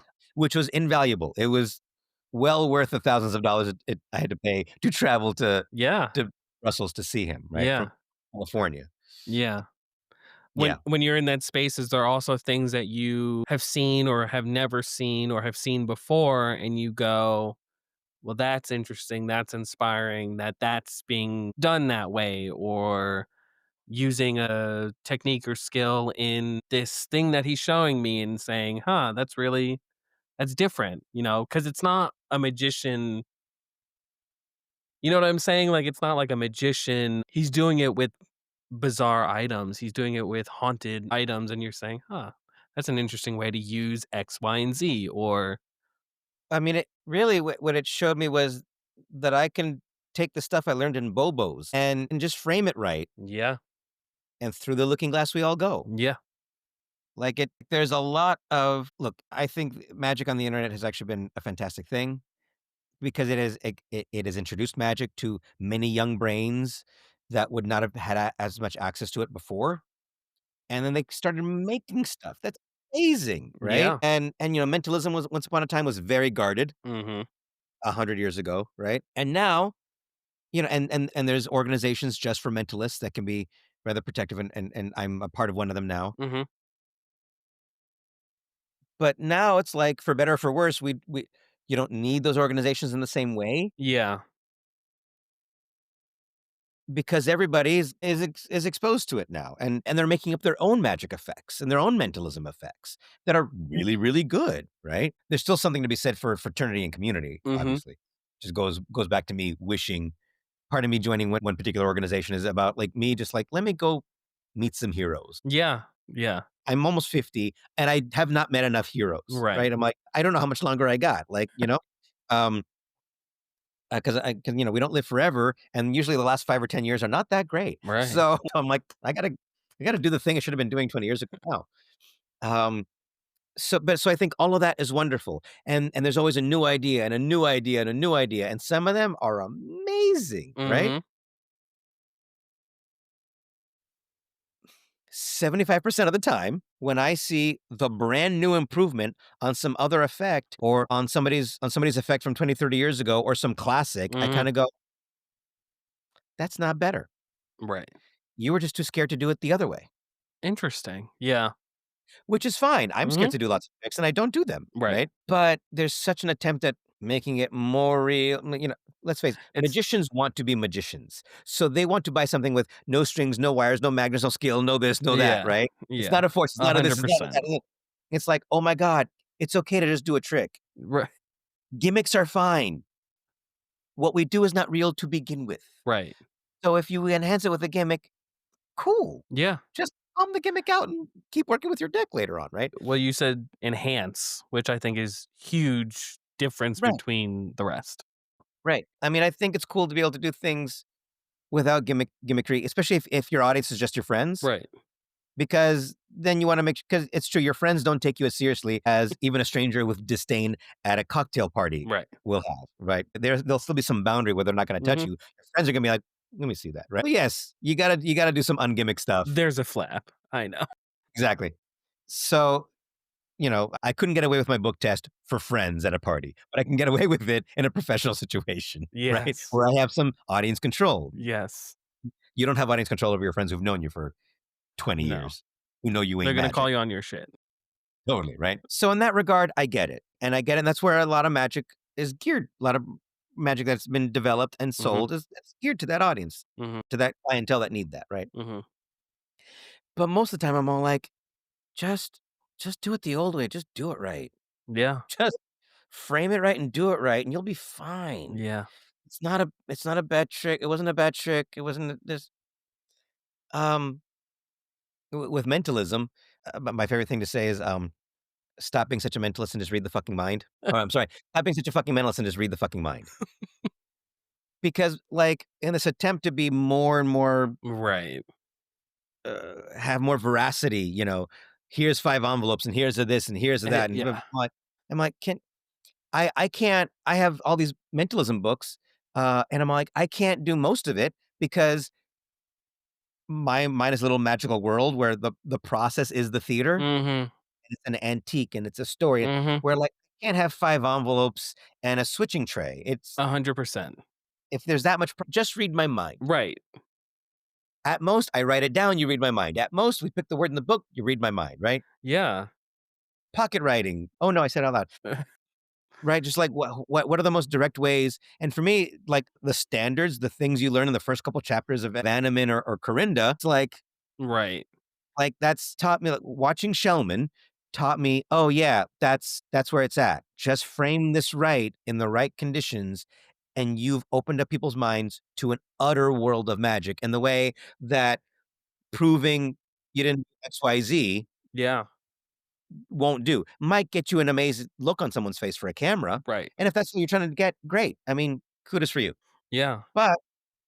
But that's it's just not what I'm looking for. Yeah, but if you even look at, like, for context, the movie Nightmare Alley, and you're Mhm. looking at the mind reading act there, Yeah. like you said, just fucking read their mind, and that's Read their exactly mind. what he's doing. He's Yeah. not in this envelope, and he's not there's no additional steps. It's, "Give me the Right, gun, I'm holding it in right, my hand, it belonged to your dad." And people right, are like, "What the fuck's going on?" right. And they're freaking out. And So and obviously mentalism tricks, the effects require some process to get mhm, there, and that's that's fine. Like, different. if you gotta fudge that stuff, if you gotta, like, write it down on this piece of paper, okay, fine. But construct it in such a way where we can kind of we kind of forget that. Mhm. Don't belabor it. Yeah. Um, And even that, the old man in the movie, it was hard for him to give the younger guy the secrets, which was in this right, book of, whatever. right, right. Um, yeah, it all makes sense. Not to I think it's a quality thing as well, right? Mm. I've seen bad mentalism. As crazy as that sounds, I've seen some really bad mentalism where I'm like, Yeah. again, nobody's buying this. Like, looking around the room, like, you're not buying that, right? Like, and not because I'm a Well, magician, just because I'm just like, yeah. that's horrible. I think it's something that most mentalists miss while they're trying to, like, have a better billet peak Mm. or a great switch. Excuse me, I keep belching. Um, I get so worked up, I'm belching on your show, I'm sorry. I'm glad I'm not, like, wearing a body mic. Is the faucess, Mhm, the Darren Brown faucess, right? mhm, The what is the process that the magic is happening under? What is the magic wand? mm, Mentalism still needs a magic wand to my yeah, way of thinking. And it's not something that you actually hold, although it could be. But it is like, where is the magic happening at? mhm, And because typically we go through a long process to get people to write things down and think about them. And then somebody in their street clothes from the audience is seated awkwardly on stage. And you say, okay, now Ben, now just think about the color. Uh and you're just kind of sitting there like this, awkward, like you're not invested. right, And I'm supposed to believe that you read my mind or like you're reading this person's mind. right, It just feels awkward. It never is never that entertaining. mhm, There's no transference of magic. There's no transference of their thought to the performer's mind. yeah, There's nothing for me to like hang a lantern on. right, So like I'm really big on like I have a process. It is not a faux cess like Darren Brown. I'm not having Darren has his faux psychological process, right? right, right, And which is gold. I've always loved that stuff. I needed to have my own faux cess. yeah, And for me, it's like quite often if I'm doing mentalism with a book test or billet, it's like I am standing profile to the audience with them, and I make them stand straight, plant their feet, hands at their sides, take a deep breath out their mouth, and if they ever start like kind of like adjusting themselves, I'm like, no, no, stop adjusting. and I mean I'm polite but Yeah, direct about yeah, it, right? yeah, And I'm all like, look at me right here, and I imagine that I'm a movie screen, you're a projector. this is all my scripting. Nobody steal my scripting. I A mean, lot of it's people old. have that scripting. A lot of people It's have that. true. It's true. But nobody really. So I say that inside your head is a whole lot of film, not digital film, individual little pictures. And on every picture is this word that you're thinking of. Your eyes are the lens of this old timey movie projector, and I am your screen. Just pretend you can project that word right across my face. Ready?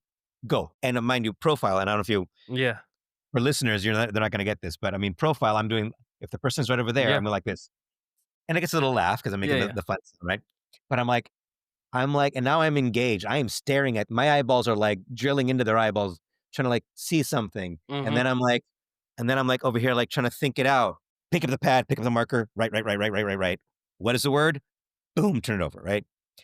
It's short. It's like less than 30 seconds, But it's right? impactful.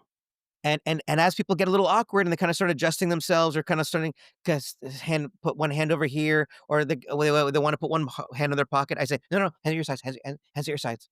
Thank you. Okay.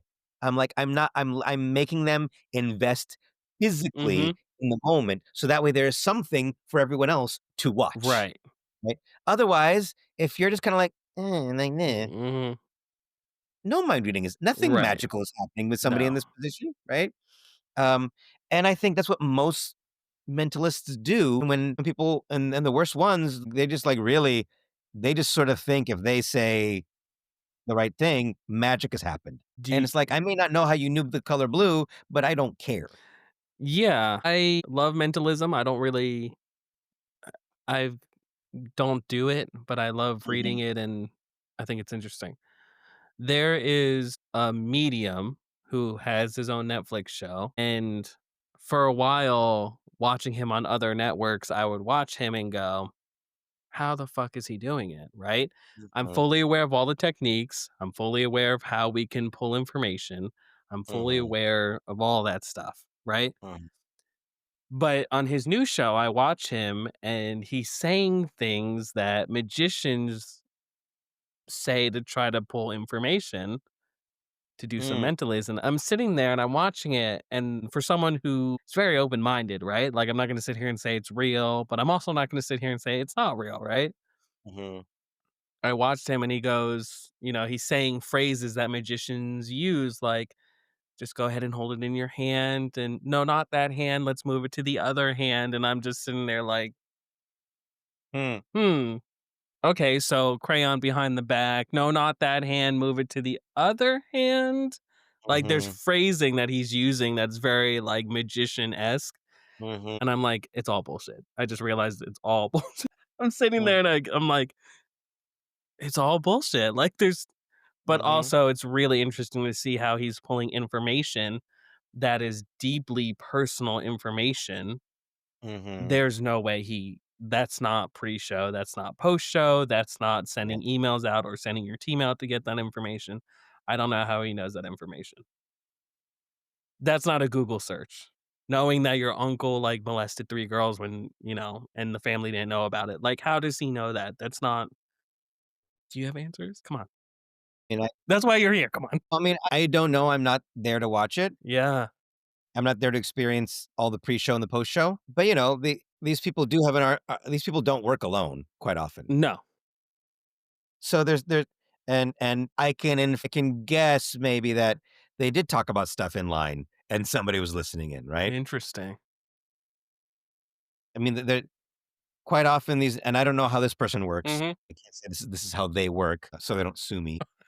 But yeah, I mean, it's everything from a little bit, and there might be a little bit of pre-show. There Yeah. might be there might be a little bit of people listening in the lobby. There might be going over the audience, Yeah. the credit card list, right? Yeah, yeah. And then Which is crazy, by the way. yeah, but I Yeah. mean that's the job. Like you Yeah. can't like if you got to get shit right, then Mhm.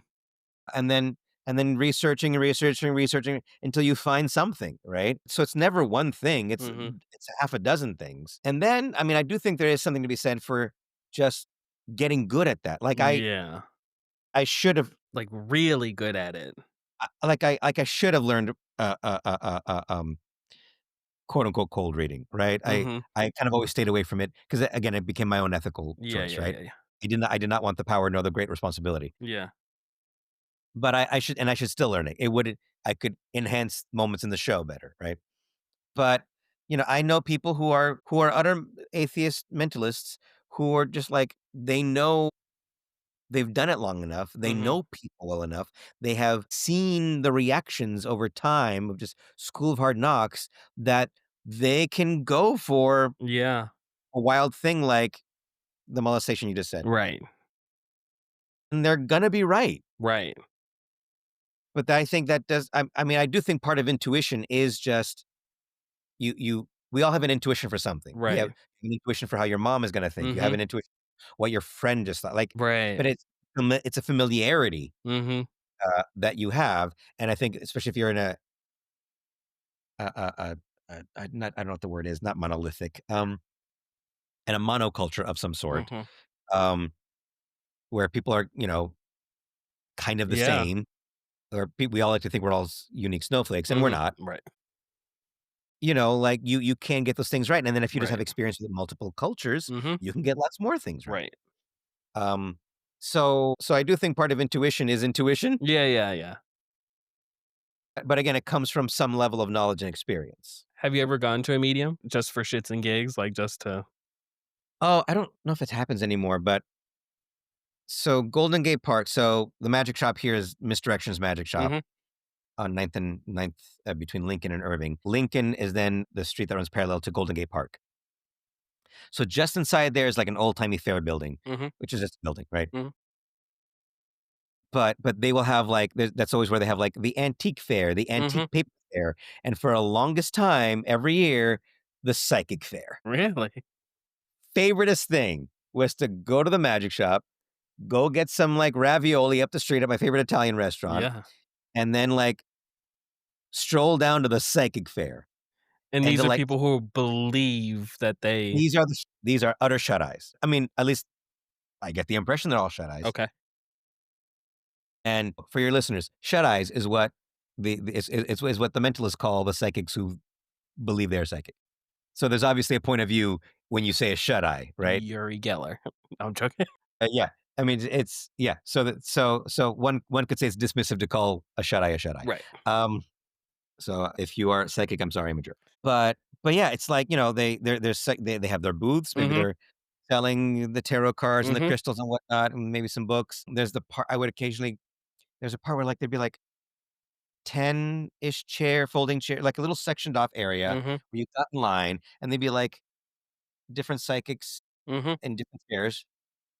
And you kinda just go in line, and they kinda, like, send you to the next available psychic, and you sit across from them, and sometimes they're just sitting there, like, eyes closed, breathing, and just kind of, like, doing this, right? And Mhm. Into it.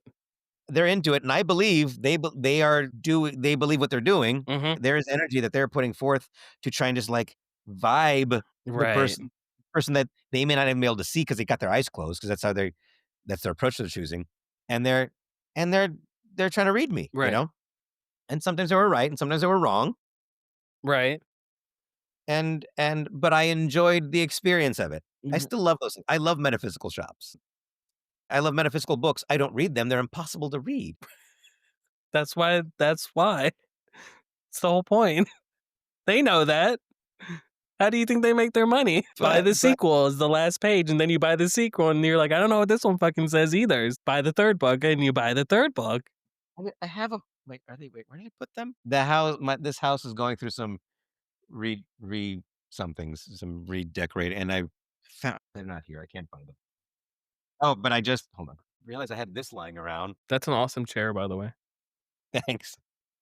Cashing in on okay, I'm here for it. So are the listeners. And I mean, it does.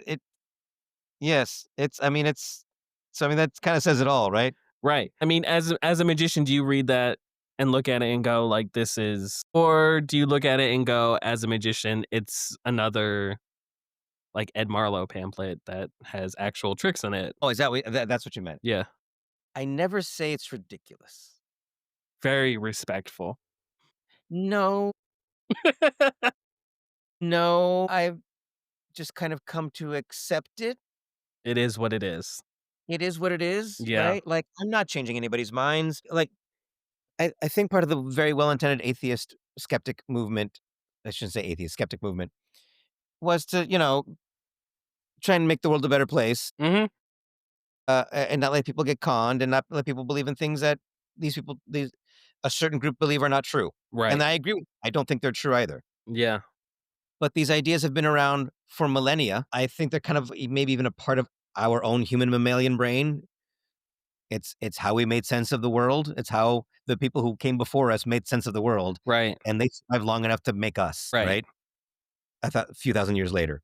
So like I like it or hate it, it's just a part of humanity. Yeah. Okay, No. I'm gonna do another digression. Okay. So I gave a talk. I essentially was asked to kind of give a talk on the history of magic. I'm like, what? And so I did history of magic abridged. And so I was doing my own research, but I really wanted to go back, right? Mhm. And we have this idea that people in ancient times are stupid. Excuse me. Interesting. Right? I mean, because they believed in gods and goddesses and Mhm. temples and things, right? Because as magicians, we've seen the illustrations of you light the pyre over here in Mhm. this bowl, and that creates some chemical thing that makes the doors open over here, right? Love it. Or if you've ever been to the Met, I'm sure you've probably been to the Met, the Met Museum in New York. No, one of my favorite museums in the entire country, Mhm. and because they have everything from the art to the ancient artifacts, right? Mm. And they kind of recreate this one aspect of, I think, of an Egyptian temple where you go to speak to a god or some deity of some sort.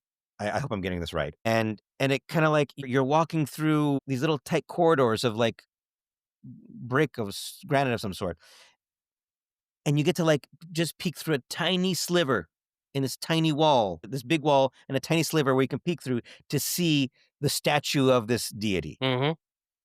And that's how you get to communicate with this deity, right? Right. And so, because of things like that, and belief systems of ancient times, we think, well, that was back then. People were not very smart back then, Right. right? But they also made pyramids and colosseums Right. and aqueducts. So they're Right. not dumb, right? No. They're not, ancient villagers that believe in some superstition. Even then I feel stupid. I feel terrible saying it that way because Right. that's Mhm. dismissive. But you know what I'm saying? And so what I learned from that talk was within the span of 100 years, Cleopatra Mhm. takes that snake to the neck. Yeah. Within a few decades of that, Jesus is born, Mhm. if I recall correctly, Seneca, and I think before them, Hero of Alexandria. Okay, we all know who Jesus is, right? Right. Seneca, philosopher, right? Mhm. I believe it was Seneca who has this famous batch of letters that he wrote back and forth to a philosopher friend. Right. If I were a better intellectual, I would know who these people were. If I were Max, I'd be like, yes, so and so and so and so. But I'm not that smart. Okay, bookmark that for a moment. Uh-huh. And then there's also Hero of Alexandria. Mhm. He was a scientist. He was a Grecian scientist in Alexandria, Egypt, when Greece owned everything, right? And he wrote a book of science water tricks. He basically compiled a bunch of science water tricks, right? And in it, a lot of it is a stone or wood stone carving, granite, and things like or bronze or whatnot, and it'd be like this little Tweety bird on a box, and you pour water into the back of the box, and the air pressure of the water moving the air inside the box would make the little Tweety bird whistle. Interesting. Like fun things like that, right?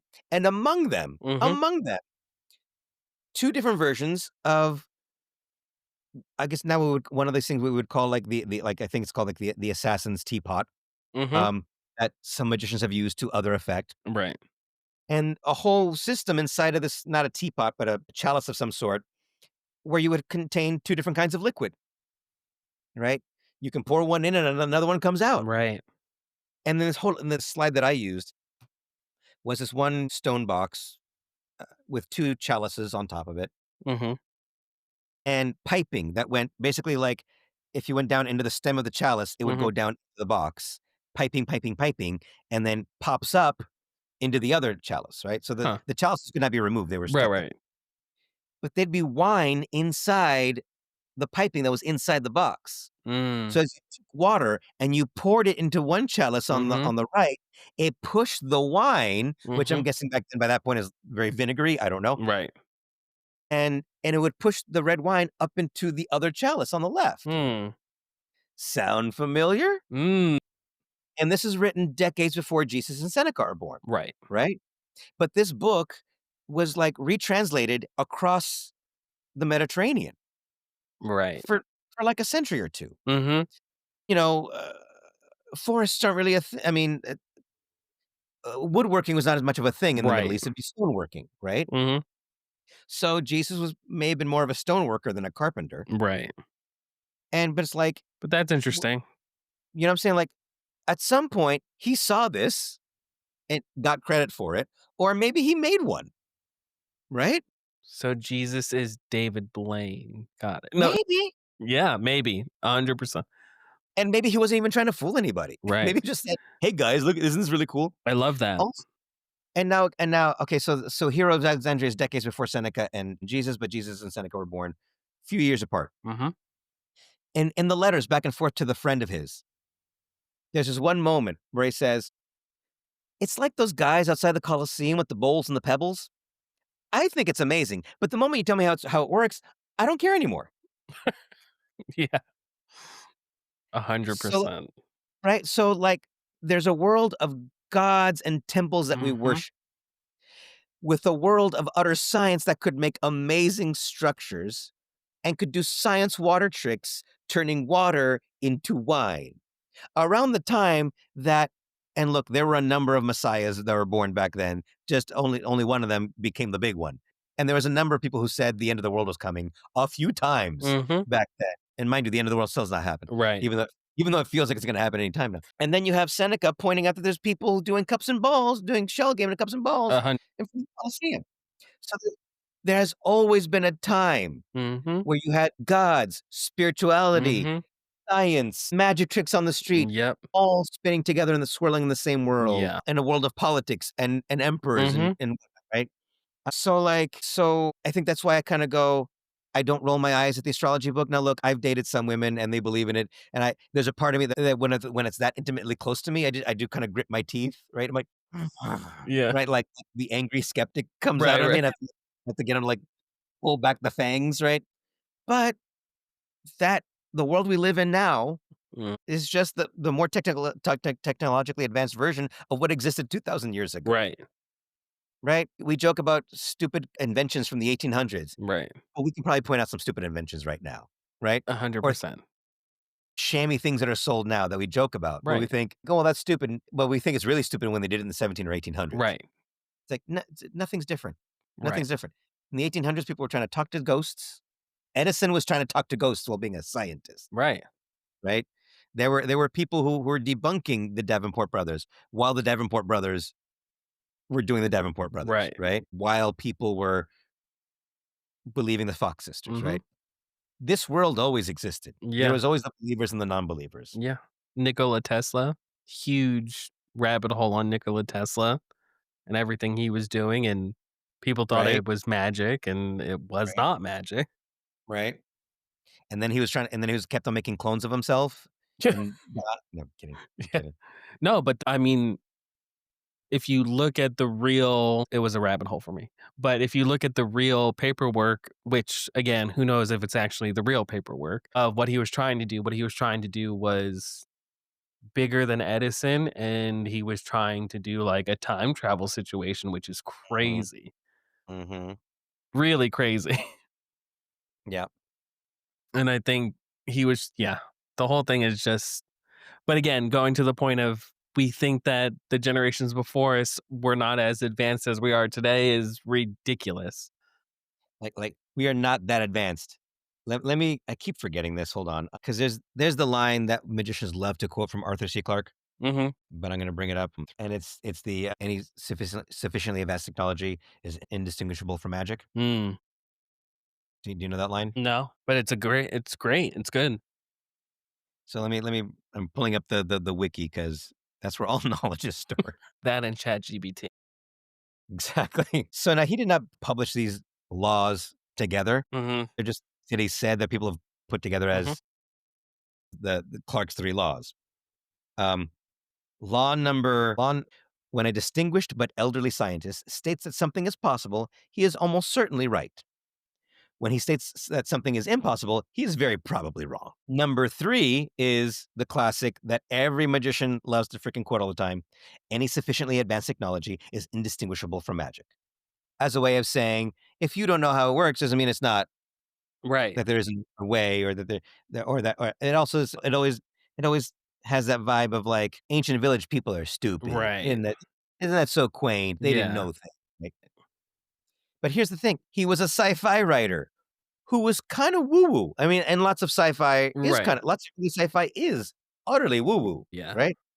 First season of Star Trek, woo-woo, right?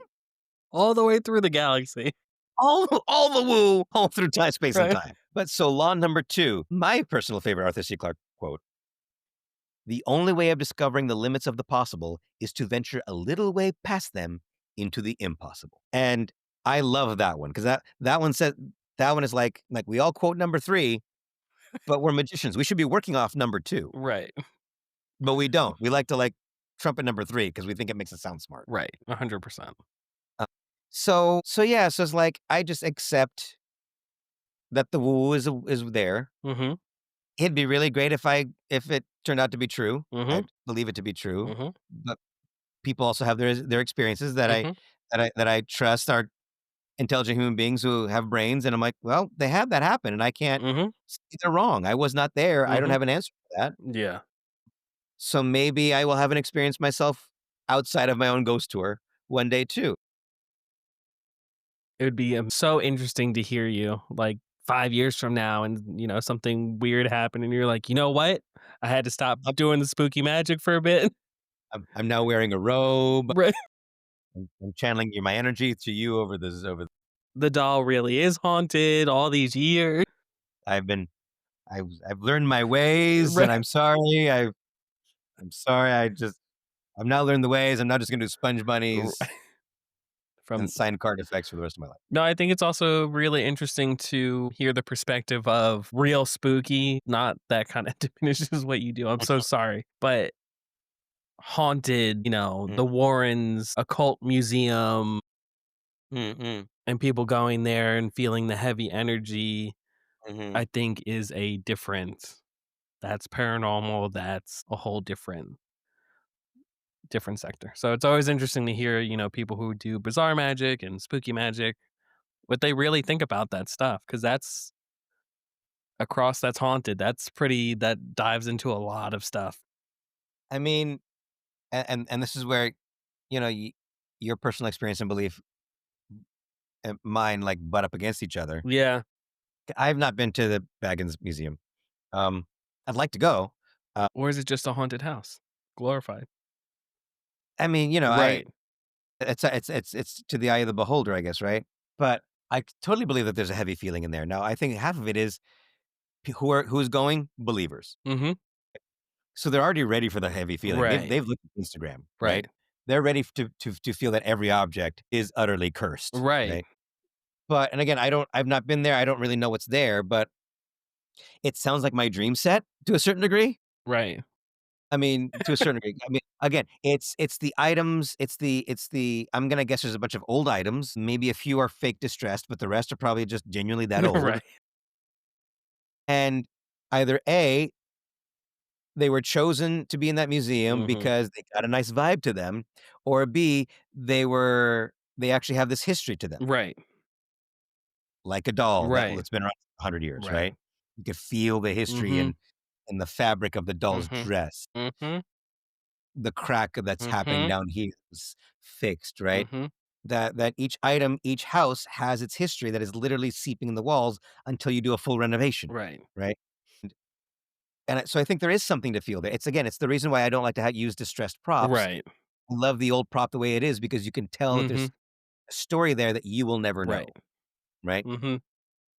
And yeah, if you pack a whole place with thousands and thousands of items like that in a tight location and just walk among it, you're gonna feel a lot of Yeah. history vibing at you. Right. It's a lot of different items that have history that you will never know, regardless of whether or not they're paranormal or cursed or not. Right. And if they're all deliberately chosen in the spooky vein, like I'm sure there's a billion and one Right. creepy guys, Right. right? Um, then yeah, you're gonna feel a certain way about it. So to me, it's the same thing as what I do. Yeah. That's not to say that they aren't cursed and haunted on their own, but I don't think I think half of that is just Yeah. again the vibe of the Yeah. object, and you 100%. cram them all in there, and it's gonna feel heavy because it sounds like a hoarder house, 100. right? It's just There's a organized lot going hoarderism, on in here. Yeah. and you walk into a hoarder house, and that's disturbing too, Yeah. right? That's a different kind of terror. Right? Because Yeah. the walls have not been cleaned, and you can 100%. feel that, right? This carpet has not been cleaned, you can feel that. These Right. items have been sitting in that giant pile for 20 years, you can feel that. You can see the dinge on the plastic Walgreens bag on the dust Right. still. Very detailed. I envisioned that very like the bag is stiff and there's dust on it, and that was great. That'd be great if I just cut this and cut to us being at the Baggins Museum. All right, we decided to go. Really feel it out. We're here live at the Baggins Museum on the podcast. We Yeah, should do that. that would be great. Sometime later this year, maybe, we should be like, "Let's go to Vegas." Yeah, part 2 of this episode is us at the Baggins Museum with hidden mics talking shit about the entire museum. Believer and skeptic going through and, Well, let me clarify. I don't believe that those items are haunted okay. in the museum, but I do believe. But you believe you've had experiences, you just don't believe that those experiences are there in that place. No, Yeah, yeah, yeah, yeah, no. I definitely think there's something that we don't see. yeah. I don't know that it's ghosts. I don't know that it's spirits, souls. Mm, I don't know what it is. mhm. But I do believe there's something that we don't see. And it could be like some weird interstellar shit where it's like timelines or I don't know. Yeah, Not yeah, saying I believe in that either. I'm just saying yeah, I yeah. don't know what it is. Right. But yeah, I mean, one of my experiences is very vividly being in my childhood home. Nobody's home except me and my Polish nanny at the time. Come for me later about that. And her I mean, down. this is such an East Coast experience that you got adopted into such an East Coast world. Yeah, I know. And as a Californian who's always loved New York, the mythos of the East Coast, I'm like, I love everything you're saying. Who adopted you? Your You're here Polish for nanny. it. You're here Oh for it. my god. The uncle playwright, the gay uncle playwright This who's had episode's really about me. oh my god, love it. Just I'm loving everything. Just kidding. But yeah, I mean, she's downstairs in the kitchen. I'm in my room, probably doing magic or something, and going to my father's room, which was across the hall. And before even hitting the door just slamming in my face and being like, my sister's in there, or Uh-huh. the nanny's in there, and leaning over the balcony inside the house, calling down to my nanny, and she comes walking out underneath it. And I'm now like, what? Mhm. So, and then opening the door and realizing there's nobody in the fucking room. It's not Mhm. the AC, there's no vent by the door. Like, as a Mhm. magician, I knew, like, skeptical as fuck, right? Like, going around, like, Yeah. it's not when you walk in the room, the door frame's uneasy, so it, like, swings a little bit, and the AC kicked on, and then it slammed it shut, right? Like, I'm looking for all of these things. There's nothing. Absolutely nothing. Mhm. Mhm. So, yeah, I mean, it's like a skeptical going to see Copperfield do his flying shit and being like, "No, there's wires." I was gonna do a diver and there's wires up there, but yeah, I was very much skeptical. Still skeptical, but it definitely happened. Yeah, yeah. Paranormal or just wind? I don't know. Who knows? And yeah, and at this point we'll never know, Right, right? right. And the thing is, I think is I do like those stories. I like it was just like, I don't know, this shit happened. I don't have an answer for it. Yeah, yeah, I do like it when magic happens. Um, 100%. Magic is everywhere. that's right. It is in me. It is in you. Yes. Well, to wrap up, I would love to share our last guest question with you. And you Mhm. kind of, the entire episode kind of answered it. So we could just end it there if we wanted to. But Rachel Wax was our previous guest, and Rachel Wax. she asked, why do you think you feel so connected to spooky magic and that whole world? I love Rachel Wack so hard. And Yeah. And we never even got to like how I make it work at Speakeasy. Yeah, I mean, why spooky magic? I accidentally fell into it because I needed to find a way to create a world of magic on stage with no money, and that end up involving people's imaginations, and that kind of led me down into the spooky realm. I never thought I was going to be a spooky magician. That not what I was aiming for in the slightest. But it's allowed me to create something really unique and different within I think theater and magic that I think even people who are working in the theatrical magic space haven't even hit upon quite yet. And I hope to be able to get to do at least one of my shows in New York. yeah, I mean, I've done them a little bit, but not like, I mean, like I want to get them like really produced. yeah. And hopefully that's something I can make happen as I go into like the third, fourth act of my life. I don't want to say third or fourth because I don't know how long I'm living. No final curtain yet, so The final curtain yet. Was the second part that how does it? yeah. The second. Do you find it different than performing close up magic or parlor magic, just non spooky magic? Yeah, I mean, it's always just a framing device. Yeah. It's take something classic and frame it. You could even do. Rachel has my favorite Professor's Nightmare, but you can do Professor's Nightmare as spooky. I mean, you don't sit there and go stretcho like like Daryl. Although Yeah. I love that. Don't get me Yeah. wrong, I love the Daryl stuff. Yeah. But like show the ropes and set them up, and maybe even like do the stretch without ever showing that you did the stretch, and then just ball them up and like leave them underneath the cloth. Mm. Seance, and then lift up the cloth, pick up the ropes from the right location. Now you show that you have the three ropes, and you count them out, That's great. or maybe even start off that way. Mm-hmm. Start off with them. You count the three ropes of equal size, Mm. ball them up, put them in the box. Seance.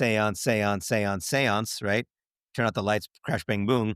Open up the box, and now people can reach in on their own and pull out three different ropes. Right? Like, what does a rope? What does that trick have to do with ghosts? I don't know, but it's what I'm saying. It's like, Yeah. but reframing it In that way. suddenly it's like it becomes a little unnerving. Like matter changed Yeah. in this moment, right? Mm-hmm.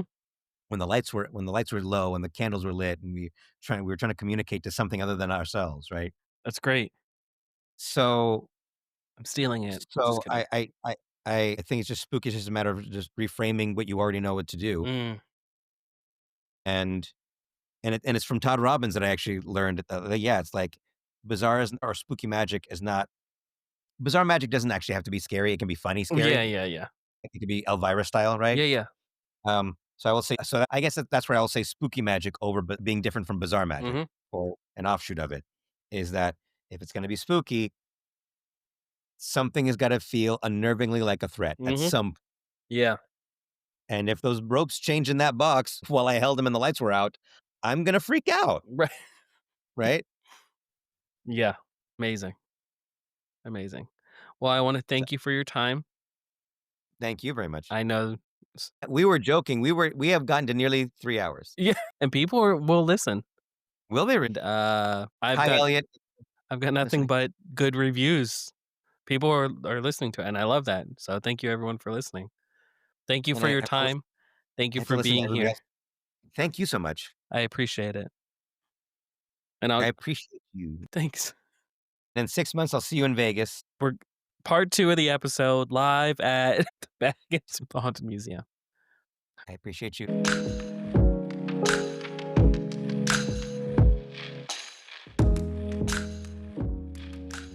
That's it for this session. If you got something out of it, follow the podcast, leave a review, and share it with someone who would too.